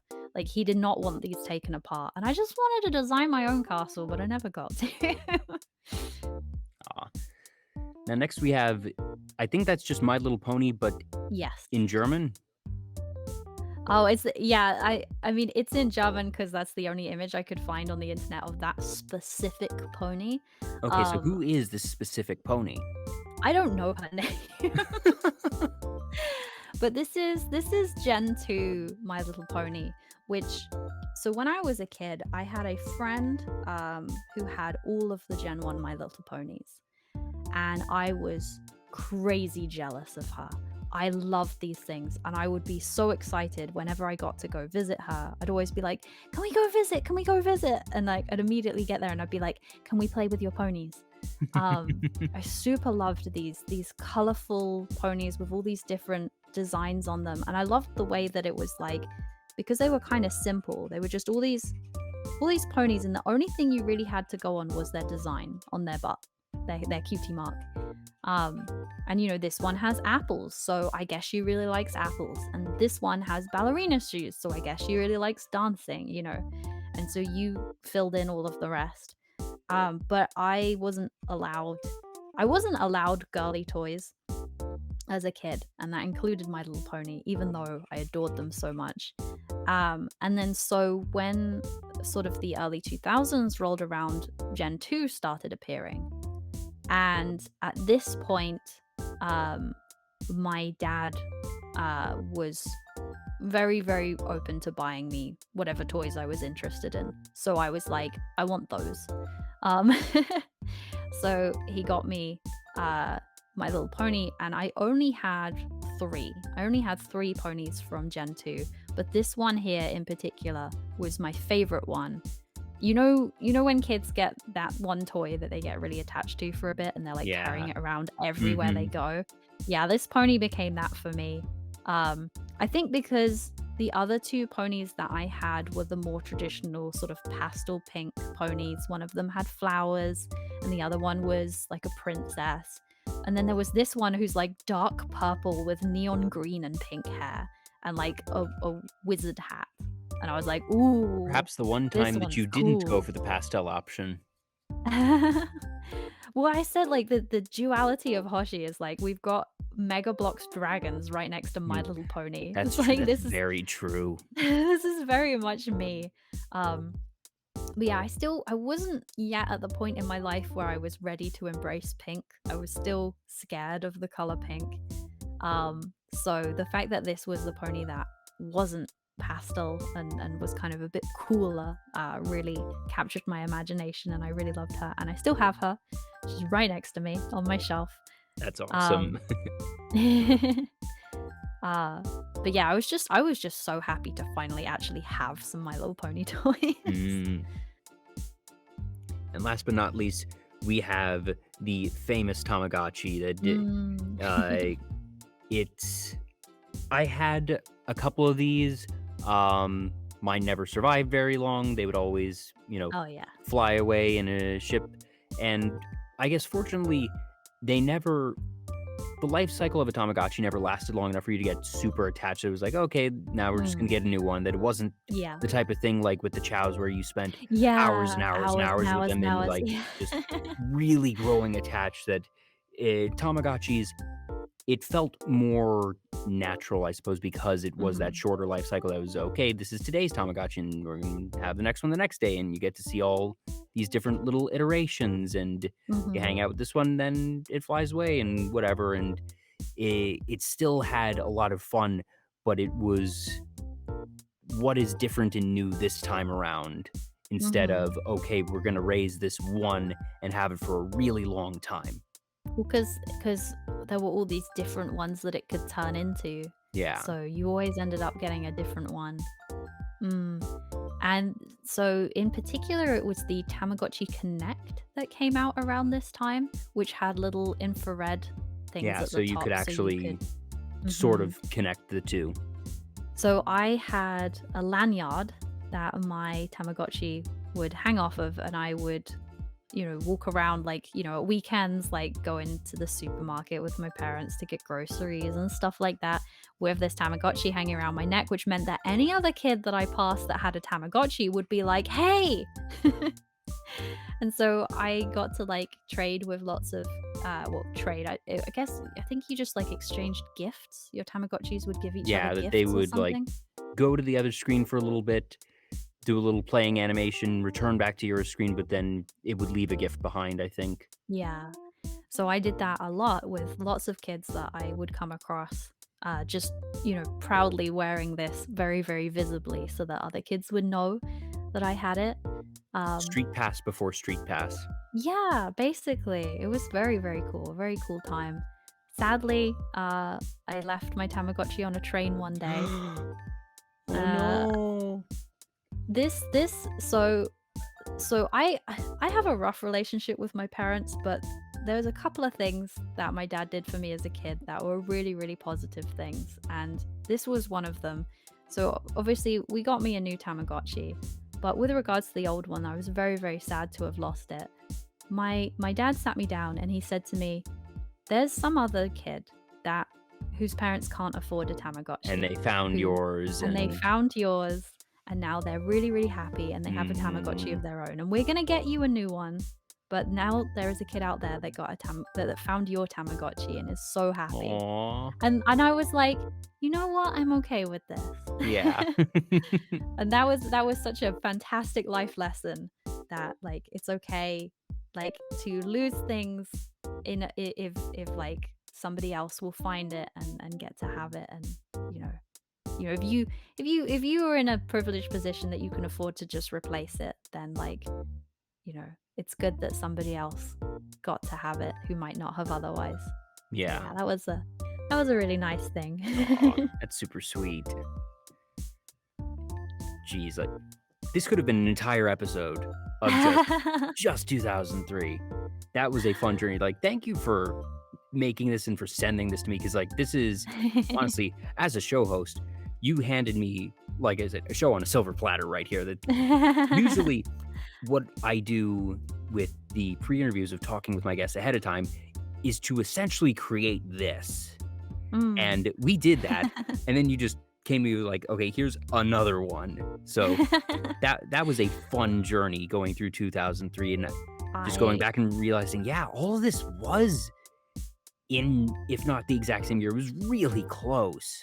Have I convinced you? Have I sold you on 2003, the greatest year of all time? If it's not the greatest year of all time, it's in the Hall of Fame. Yeah. Yay. Now, one of the things to wrap it back a bit that you mentioned for the Bratz dolls is that it was possibly a jumping off point for your interest in Harajuku fashion. And one of the ones we have here, this is your closet. Yes, that is my closet. Well, part of. Part the of, expensive yes. Part of. So Harajuku fashion is a big thing for you, and Harajuku is obviously a district it is a Tokyo district, correct? Yes. So what are the, I suppose, iconic elements of Harajuku fashion? Because it's a term that I've encountered and I've seen different outfits, but I am not someone who's really in tune with fashion, so I don't know what makes Harajuku fashion Harajuku fashion. So Harajuku is a district in Tokyo that has a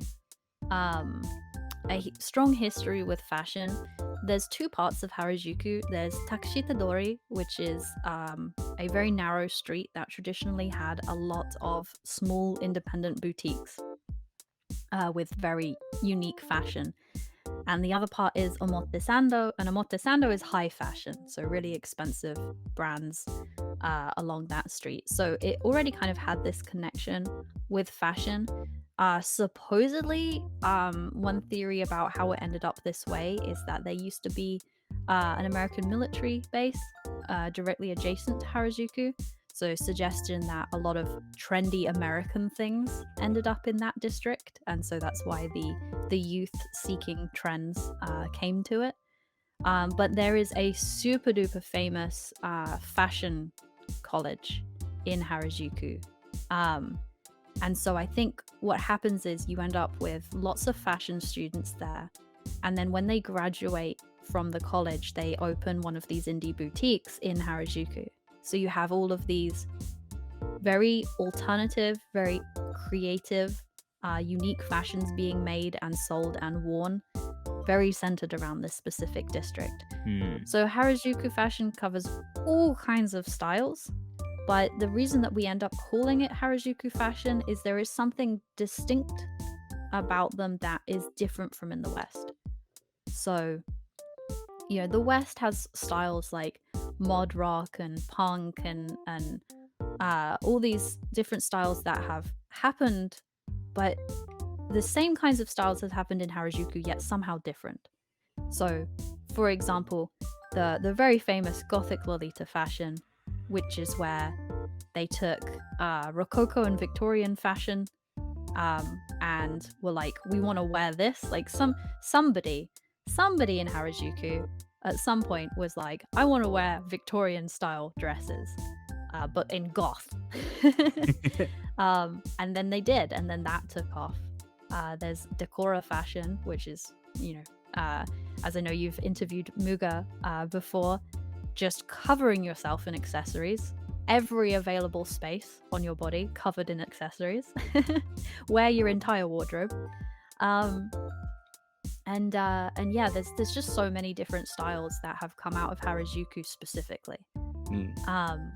That may have been inspired by styles that existed in the West, but end up becoming unique in Harajuku. Like, that's a very interesting sort of line on its own of the history of Harajuku fashion, that Mm.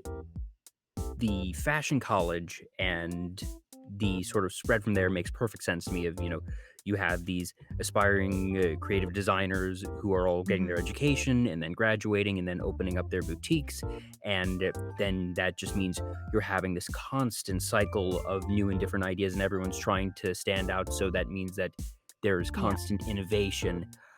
I have difficult I've difficulty envisioning how the military base would be a source of fashion innovation, simply because I suppose I don't envision American soldiers being the particularly creative or fashionable type. It's That it's more just their very rigid, families. but yeah, It's more their so the families living in the families. area.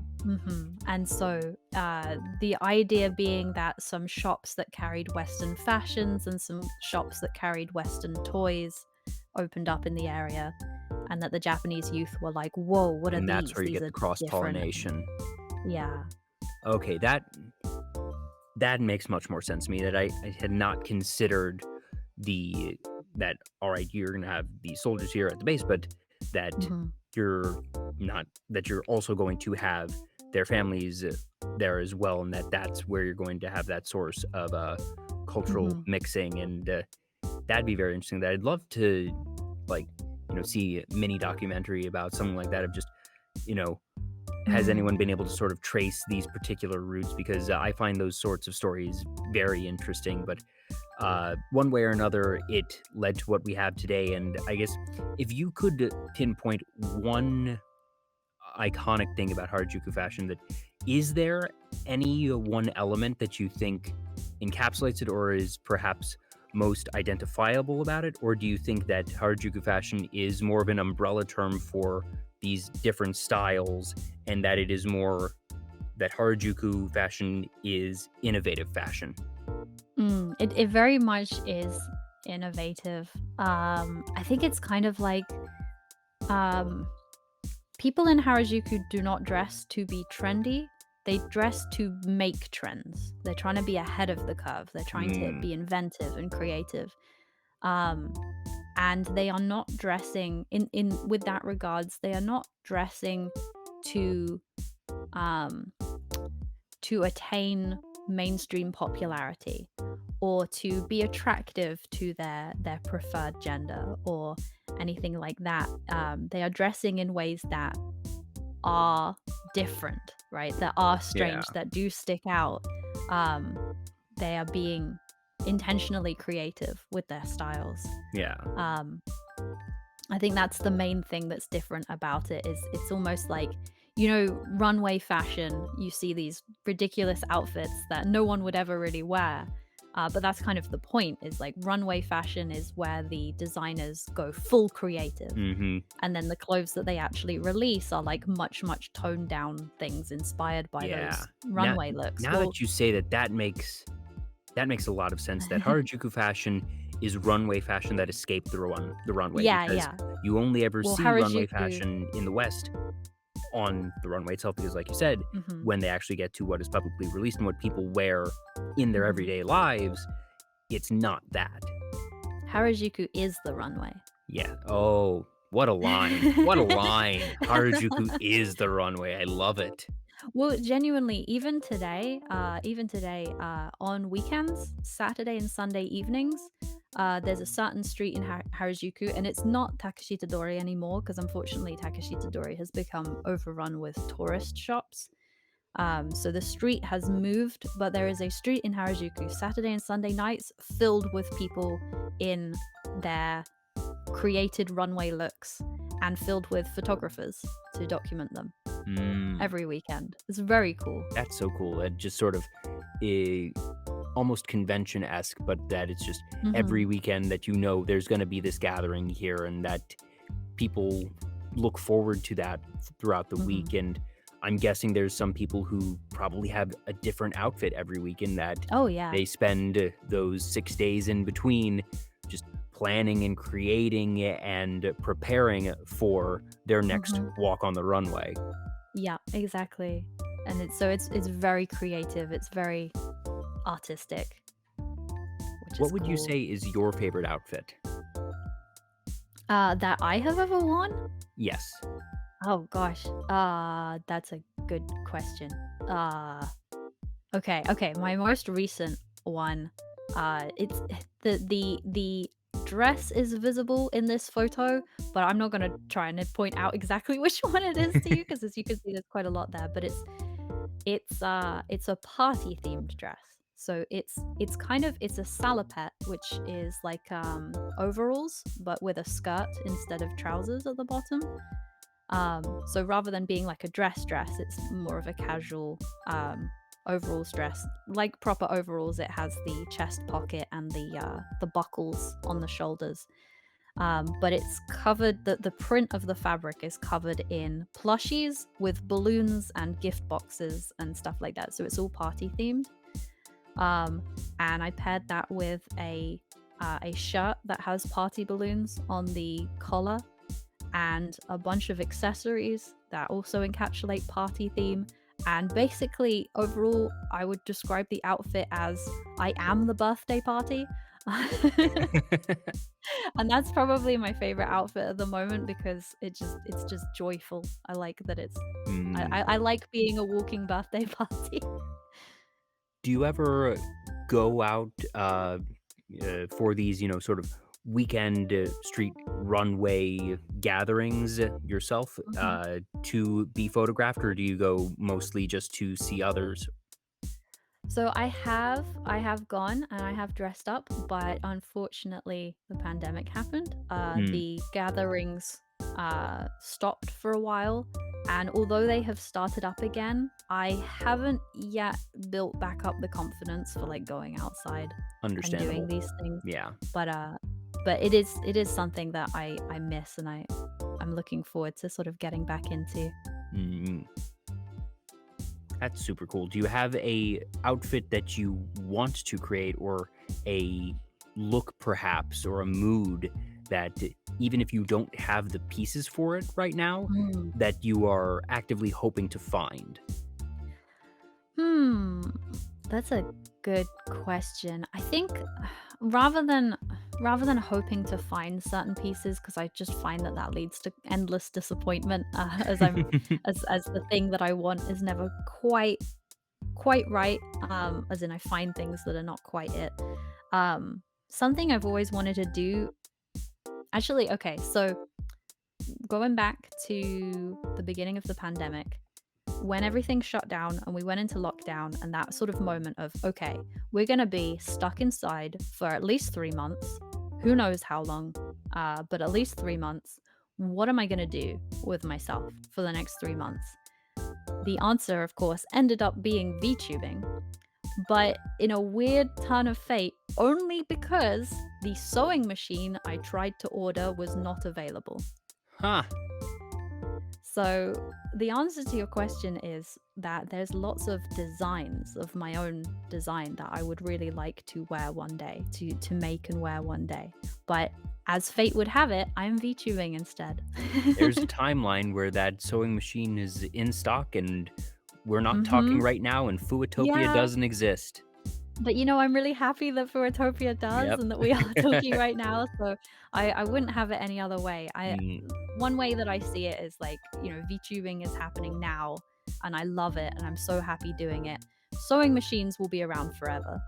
yeah. So, I can do that whenever. Like, I'm quite fine with being old and wrinkly and still, wearing ridiculous fashions and bumbling out to Harajuku. Mm, Like I that's fine with me. There's not an age limit on that, but VTubing is happening now and I want to be a part of yeah. it. Mm. So outside of fashion, you also have some very fun, very you collections that you sent me. So we have a variety of things here. It's not quite one thing. It's not just plushies that we have figures here. I think I see in the upper right corner some Pokemon. Yep. I think that's a Furby in the top That is a middle. Furby. That is an original Furby. Oh wow, and it's still in box. So is that like an unopened box? So it's not in box. The bag that it is in, so this is my childhood Furby. The bag that it is in was a carry bag. Like it's a backpack that you can Mm. carry your Furby around in. Which is horrible, by the way, because all it did when you do that is scream at you. Ah, ah. Well, because they could sense when they were being, like, Moved tossed and around. like tossed around. Yep. So, yeah, so as you're walking, the Furby's just going, "Wow!" And of course, It's nothing is adorable. more terrifying than a Furby with dying batteries. Oh gosh, yeah.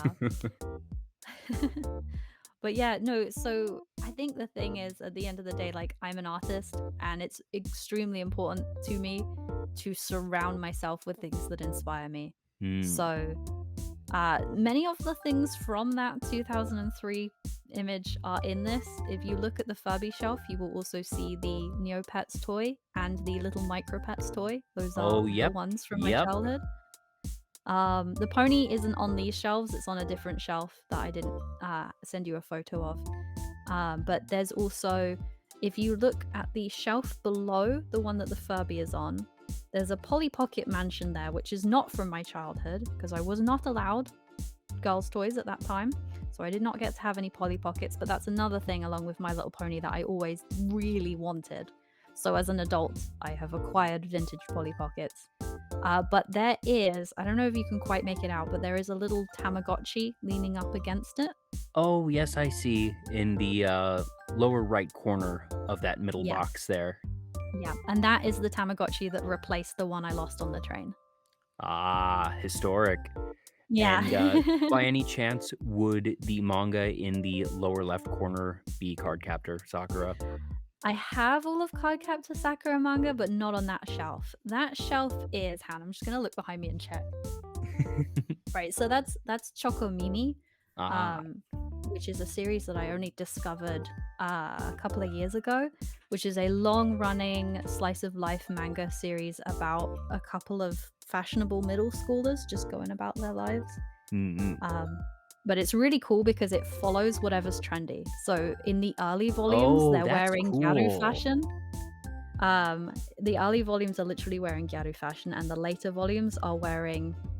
Oh, you're gonna notice something where it says the latter volumes they're wearing the now trendy Yumekawa fashion. Ha-ha! Aha! It all comes together. Yes. Yumekawa means dreamy cute. So dreamy cute is the current trendy. It's all pastels and unicorns and plushies and fluffy and that kind of thing. Now, okay, so Yumekawa fashion is a more recent thing. Hmm. So that means that so the name Hoshi we already established Yeah. is dated all the way back to the self-insert Kingdom Hearts character. Yep. At, did Hoshi ever have a last name prior to Yumekawa, or was it always just Hoshi? And then at what point did you decide, all right, I'm going to give Hoshi a last name? I don't think Hoshi ever had. I don't think any of the Hoshi persona characters ever had last names. Um, but I suppose that would make sense because Sora, Riku, Kairi, and the like don't have last names either. So, yeah. So when I started VTubing, I was like, I need a last name because VTubers tend to have full names. yeah. And I came up with Yumekawa because there's a certain structure to the way that Japanese names work. They're usually two different words put together. So Yume and Kawa fit, and there are certain words. Basically, you can almost have any first word, but then the second word, there's like a set of words that are usually used in names. And Kawa, which means river, is a common one. So Dream River would sound like a typical surname, but is a homophone of Dreamy Cute. So And there that's you how I go. decided on that. Yeah. That's super cool. So you sent one other picture of your shelves, and that is this one. We have some more books. We have what looks like a sort of dollhouse castle. I'm trying to. I think So, those are Hello Kitties, not well, very, very or close. Sanrio. It is Sanrio, yes. So this is the Mukul Dreamy house. Mukul Dreamy is one of my favorite Sanrio characters. Mukul Dreamy actually is basically me. She's a plushy cat, a magical plushy cat. Um, there is an anime currently running of that's kind of a magical girl anime. She's the companion of the magical girl character. But so this is the house from that show. But also all of the toys at the bottom of the house are not from Yukol Dreamy. Those are from a completely different kids show called Kokotama, which is about little baby gods uh, who hatch from eggs, and they're all colorful and adorable. Because in Japanese Shintoism, gods can be of anything, especially anything that humans have put a lot of energy into. So Kokotama is the baby gods that are born from objects that humans love. So there's a Kokotama of a crayon set that has been heavily used. There's a Kokotama of a piano that has been heavily played, and that kind of thing. And so those are really cute. And there's also a Vaporeon. If you look really closely, there's a Vaporeon in there. Wait a second. One of these things is not like the others. Yeah, so it's just a collection of toys. The reason that it's on that low shelf is so that I can play with it. Yep, I see it now. So yeah, those And are then those are just there's this egg type thing on the right side. yeah. So that's from Kokotama as well. So if I take the Kokotama toys and I put them inside of that egg, it plays a bunch of music and That's cool. voice lines and stuff. Yep. And then all of those books on the shelf below, those are all picture books and art zines. Okay, because you mentioned that picture books and art books are another passion of yours, and that you've even made your own picture books. Well, I'm working on my own picture book. Sorry, Yeah. working on a picture book. Well, so again, like as an artist, I gotta have my inspirations, and so there they are.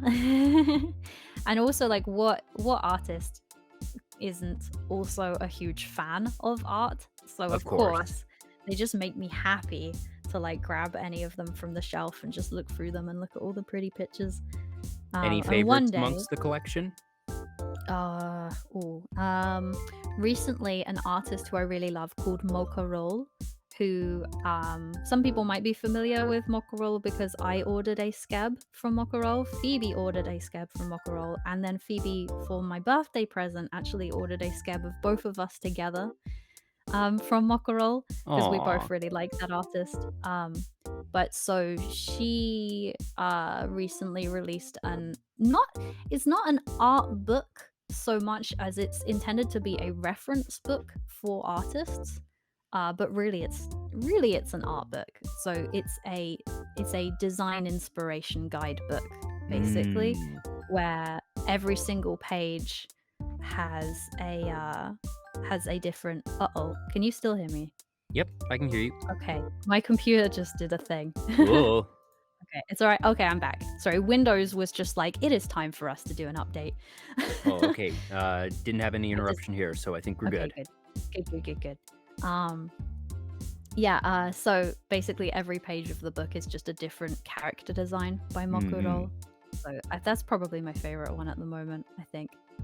Yeah. That's super cool.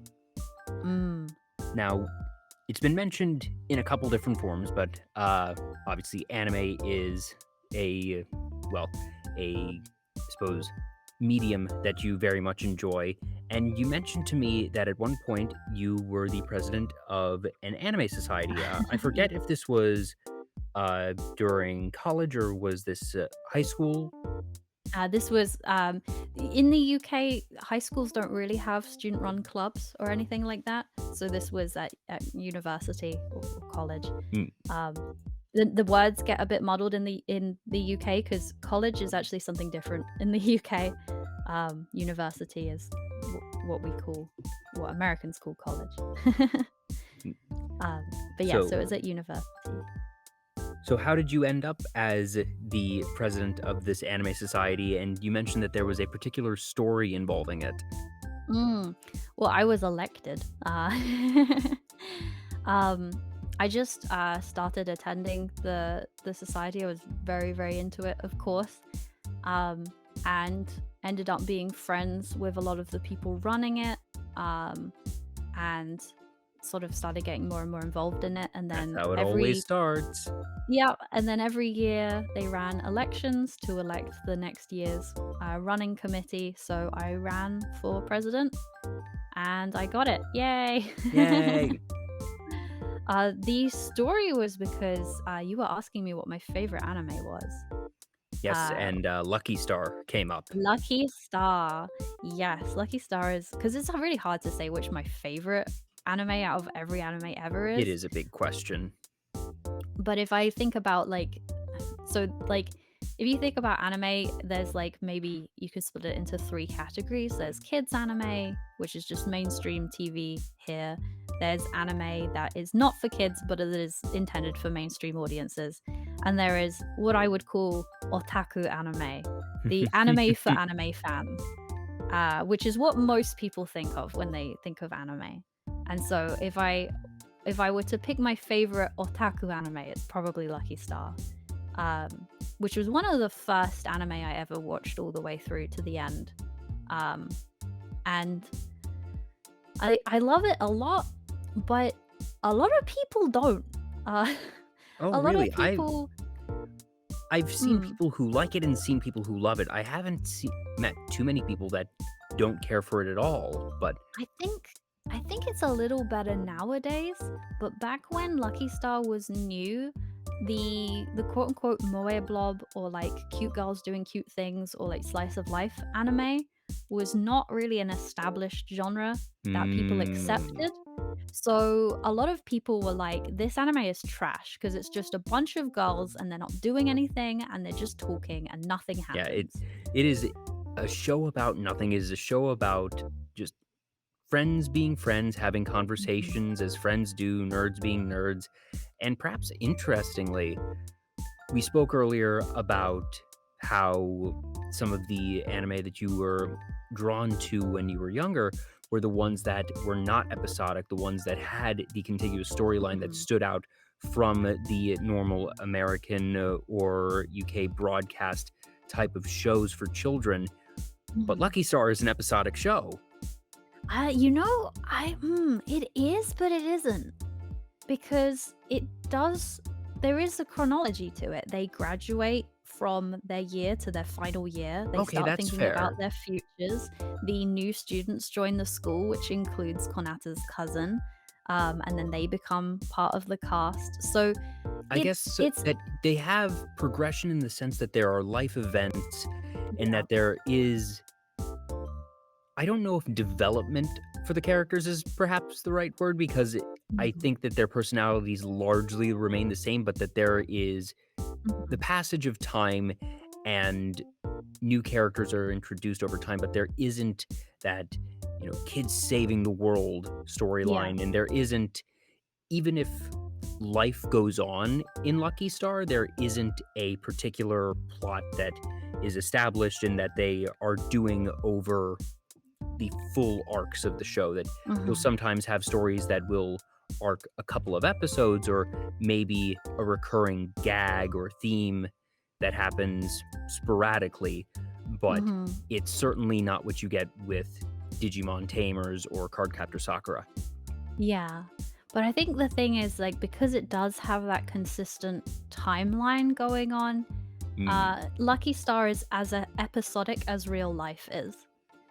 And that's the thing I really, really loved about it and got really attached to, is Lucky Star felt like a template for my life.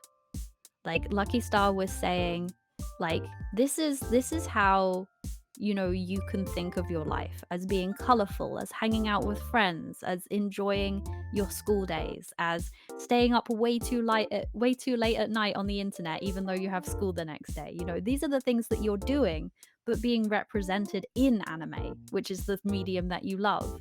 So that was the thing that I really, really loved about it, is it was just like, you know how some people really love about Ghibli films is like, you watch a Ghibli film and it makes these mundane everyday things really beautiful, like riding a Yeah. train. Mm-hmm. Well, Lucky Star did that for me, basically. Yeah, it does that for otaku culture or just nerddom in general. That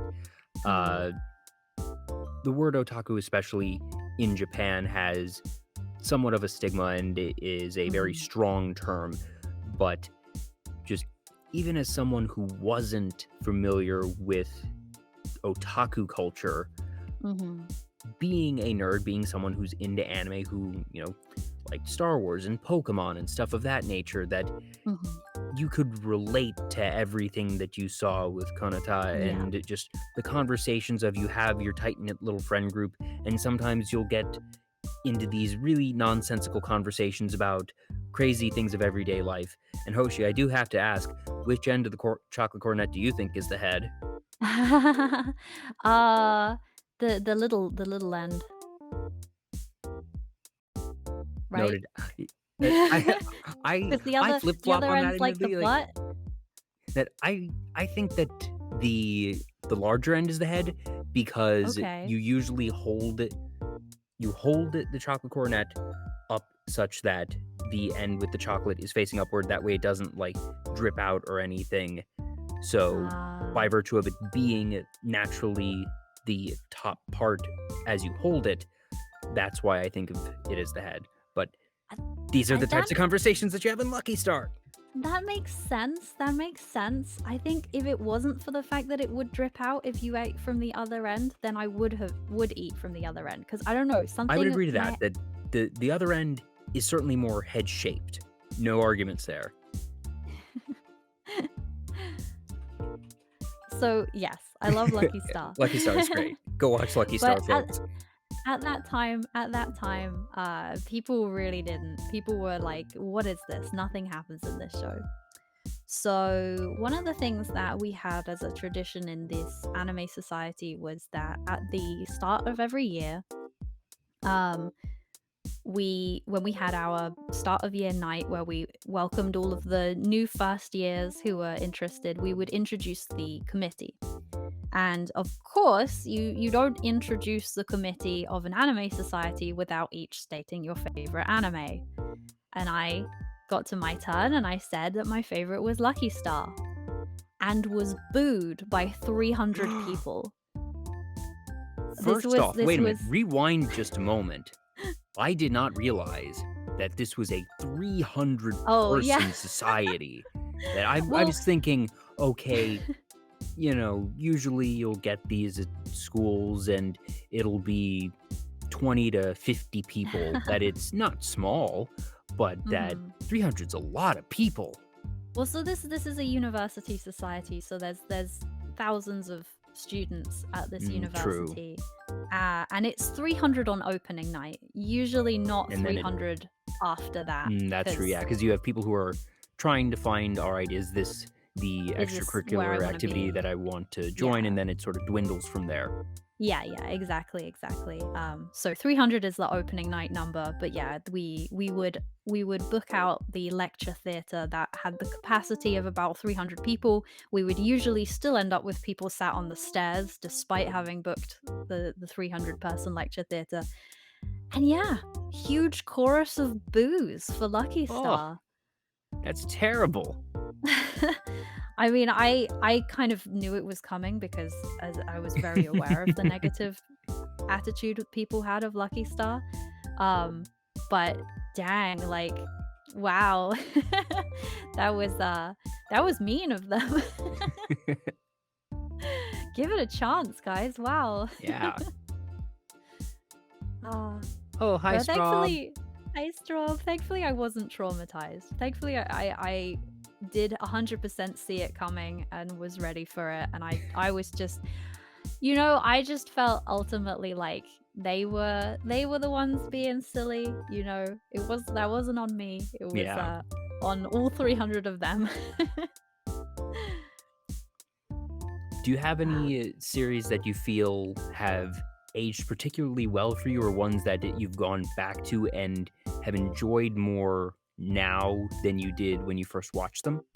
Mm, I have a master list of anime I highly recommend to anybody, like the anime that I think are like Mm, masterpiece I anime. do as well. Like, I have a Google Ah. Doc that I haven't updated in about a year, and I need to get around to it. But for over 5 years, I would actively update it once, twice a year, and put on just series that I felt that I could easily recommend to anyone. Put in like a little synopsis and like the basics of it, of just rating, number of episodes, Mm. and Yeah, like I non-spoiler used to synopsis. I used to maintain a whole list like that. But just there's the ones that are like my favorites that I wouldn't necessarily recommend to everyone. Yeah, But then there's a there's the ones definite that difference. sort of as a president of an or as a former president of an anime society, like having this list of the ones that if somebody wanted to say, okay, I'm interested in getting into anime, I don't want to waste my time watching stuff that's rubbish. Yep. Tell me where to start. Okay, sci-fi, Steins Gate. Yes. Space opera, Terra Air, also known as Towards the Terror, Haven't seen that which one. is Have heard of it. lesser known one, but a brilliant space opera with some supernatural stuff involved that spans over a long period of time. Recommendation for absolutely crazy, over the top chaos fun. Tengen Toppa Gurren Lagann. Yeah, that Um, stands. recommendation for slice of life, K-On! Yep. Recommendation for otaku slice of life, Lucky Star. Lucky Star. Yep. Recommendation for sort of horror / dark, Madoka Magica, of course. Yes. Yeah. And then what would be the other category? Oh, recommendation for nostalgia, even though you've never seen it before, would be Den no Coil. Oh, It has that's that. interesting. So, like I mentioned, I've seen a couple episodes of Den Coil, not all of it. What about that series makes it one that you think will trigger nostalgia, even though you haven't seen it before? It really feels like those anime that we grew up watching on TV in English dubs before knowing that it was anime. It's about kids. There are sort of monsters in that Monster Rancher, Digimon, Pokemon-esque way. They end up sort of needing to deal with a situation that the adults don't understand. The colors of it as well, like the color palette, the artistic aesthetic of it, it looks like the 90s. It Yeah, looks like the early it's 2000s. just slightly more muted, slightly dated, but it Mhm. doesn't look bad dated. It just feels a bit older. I can see that. Yeah. So it's like when I watched it, it felt like I was rewatching Digimon or rewatching Monster Rancher or rewatching like one of those shows, except that I had never seen it before. So I'm really interested as an artist. I'm really interested in the idea of triggering nostalgia in people with something new. So it's literally not nostalgic. They did not grow up with this thing, but yet this thing evokes the feelings of nostalgia. I find that really interesting and really exciting, and Denoko definitely made me feel that way. One second. I'm gonna move us back to the main screen since we're on more general topics now. That way we can have a nice bigger view of you. So Hi for again, me, everyone.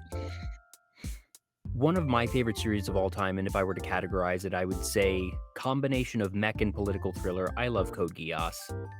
Mm, That I wouldn't say that it's the best series of all time, not by a long shot. I don't think it should be everyone's favorite. It's just the one that hits for me. I like smart characters doing smart things, and I think Lelouch is a fun, smart character, and the mech mm, battles are also fun. Um, for fantasy, like just very approachable fantasy as an intro for someone. I don't think it's a surprise that I refer a lot of people to Full Metal Alchemist Brotherhood as just mhm, a really accessible one. When it comes to sci-fi and time travel, Steins Gate absolutely is way, way up there for me. Um, Bakano, in my opinion, is one of the best non-linear stories in any medium, mm, and it's difficult to sort of recommend that one because it's difficult to categorize. That it's mm, something of a thriller, it's something of a noir tale, but mhm, then the fact that it's non-linear just throws a wrench in everything, and it has comedy, it has a little bit of romance, it has some action. I mhm, just think it is a really masterfully done series in general, and I love it to pieces. mm. Yeah, that one's a highly rated one. For some reason, I didn't resonate with it that strongly, but everything that you said about it is true. So, The big thing that I tell people is it's 16 episodes. I count the 3 OVAs because I think that the way mm, that it ends in the initial 13 is okay, but the way that it ends with the supplement of the 3 OVAs makes it darn near perfect for me. That it provides much more concrete closure for a lot of the mhm, characters. Even if it doesn't say that their stories are over, that it ties off enough loose ends to make it feel really, really satisfying, at least for me. mm. And I tell people you need to watch the 16 episodes in no more than 7 days. It doesn't need to be one day, but because it's nonlinear and because Mm. of how much things jump around, that if you watch a couple episodes today and then put it down for 2 weeks and try to pick up episode 4 2 weeks from Oh, now, yeah. you're not going to remember what's going on, Yeah. and it will just not feel approachable, and you won't be able to enjoy it as much. And Mm, like I said, you don't need to marathon all 16 in one day. You can watch like 3 this day, 3 the next day, 7 the next day if you really just get on a run. But that you shouldn't take longer than a week to watch it in its entirety. And I don't think it's too ridiculous an ask because at that mm, length, it's about 2 movies, mhm. and saying, Yeah. watch 2 films in a week. That doesn't feel outrageous. Mhm. But Yeah, no, that's I think that is necessary to fully enjoy that series because you will mhm. just naturally forget too many things otherwise. Yeah, yeah. No, that definitely makes sense. I also just thought of thought of slash remembered another category of my recommended masterpieces. Mhm. This one is the very non-specific category of light-hearted comedy that will punch you in the gut and rip out your heart. Oh dear. Um, and that one goes to Angel Beats. Haven't seen it, but I can verify just from enough friends telling me about it that that is, yeah, that's accurate. I think there's a certain thing to be said for like, if you want to make the emotional impact of something heavier, put it in a comedy. Cause Yeah, I get it like, it's such a left turn that when you yeah. have these characters who are normally very lighthearted do something that is very serious and somber, the the emotional whiplash makes Yeah. everything much stronger. And I think the comedy allows you to really fall in love with the characters. So then if bad stuff happens to them, you're like, That you no. care about them. Yeah. Um, yeah, Angel Beats. Beware of spoilers. Try and watch it through without spoilers if you can. Mhm, mhm. Enjoy. Very masterfully crafted. You will have an emotional time in Yeah. good ways. And yeah.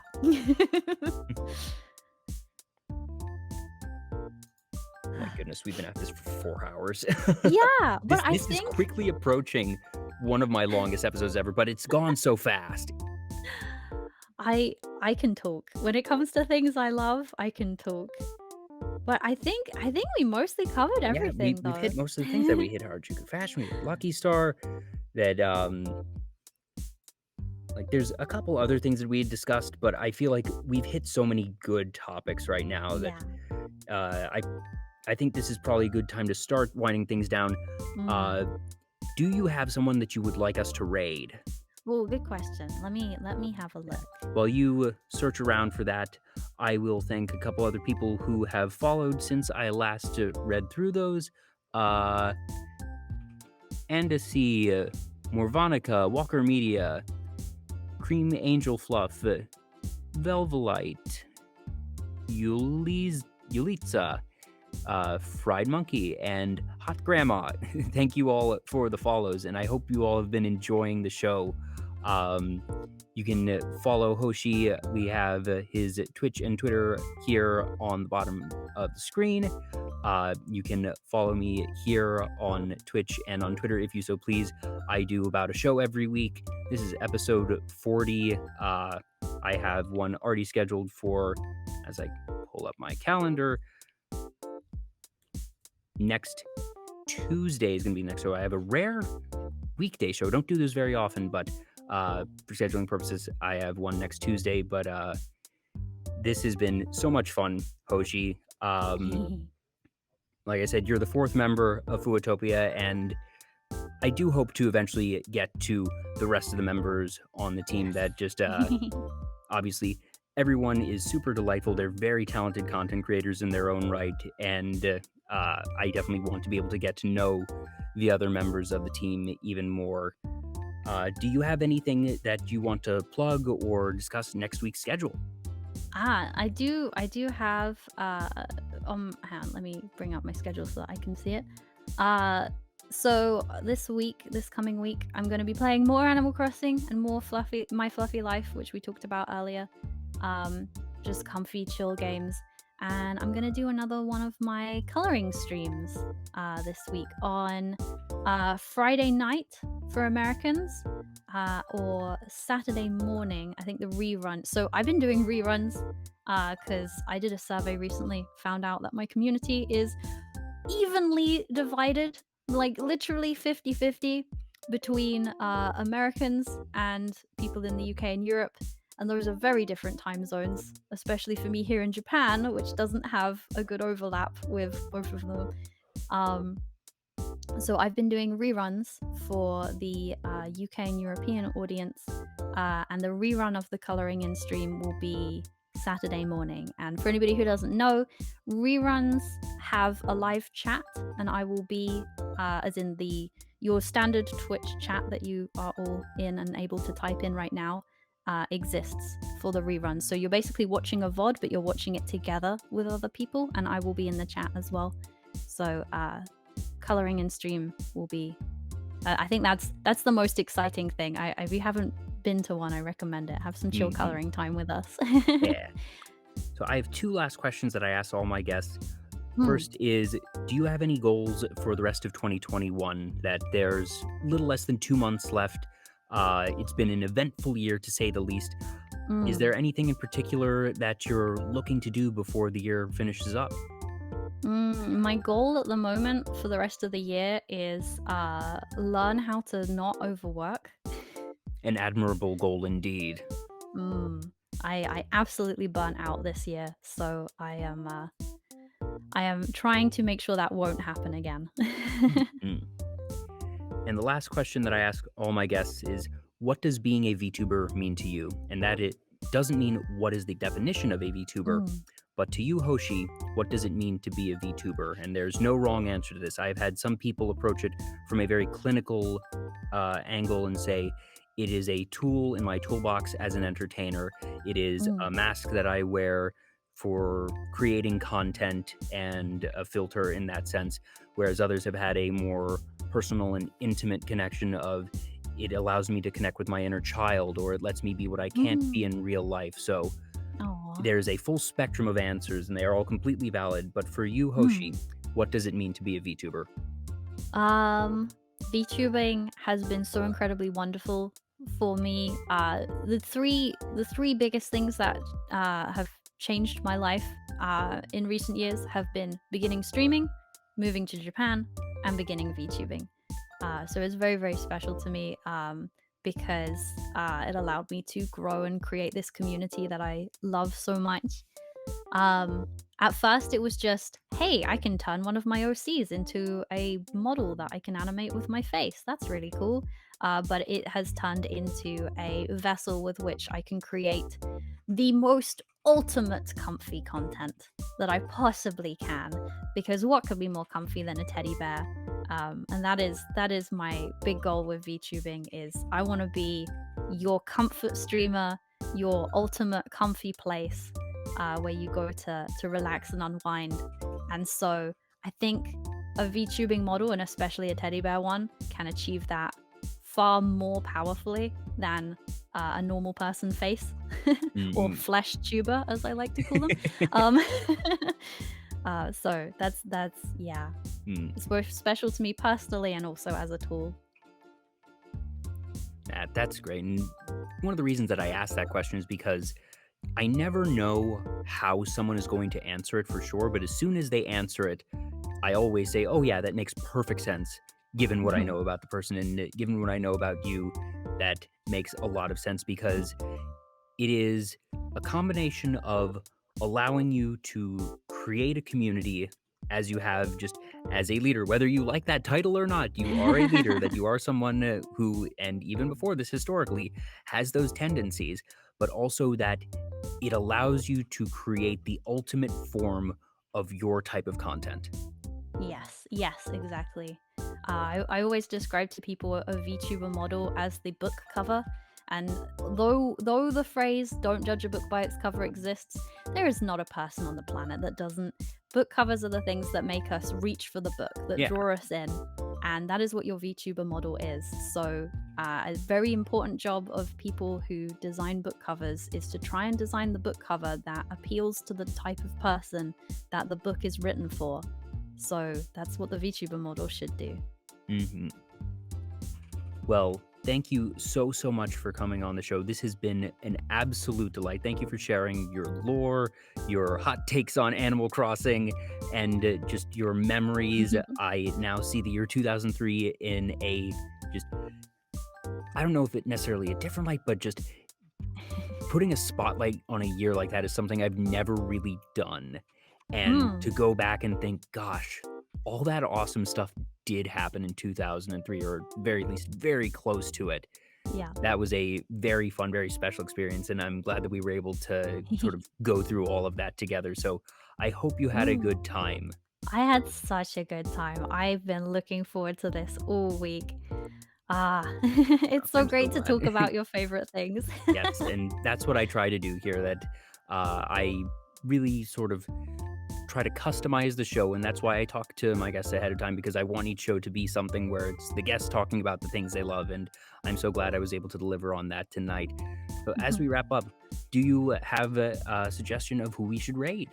Yeah, so given how much time we spent talking about hobbies and about 2003 specifically, I don't know if you know of the VTuber Picky channel.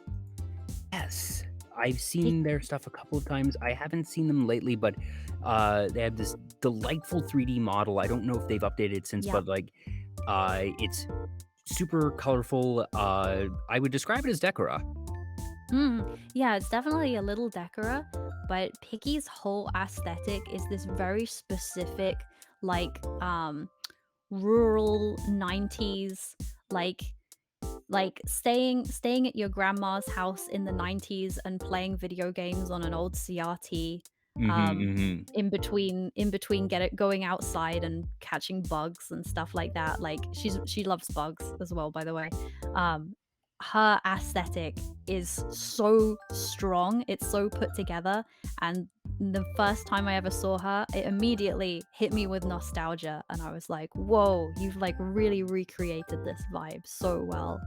So And that I is think it's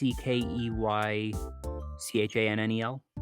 hang on, I will just Just want to send make you sure the that I have the right one so we can send people. There's Picky.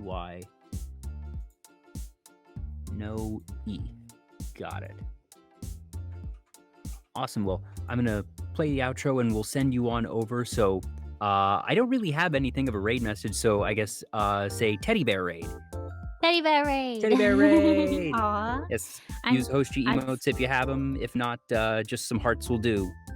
as a parting treat, I wish to give you all a very special Gao Gao.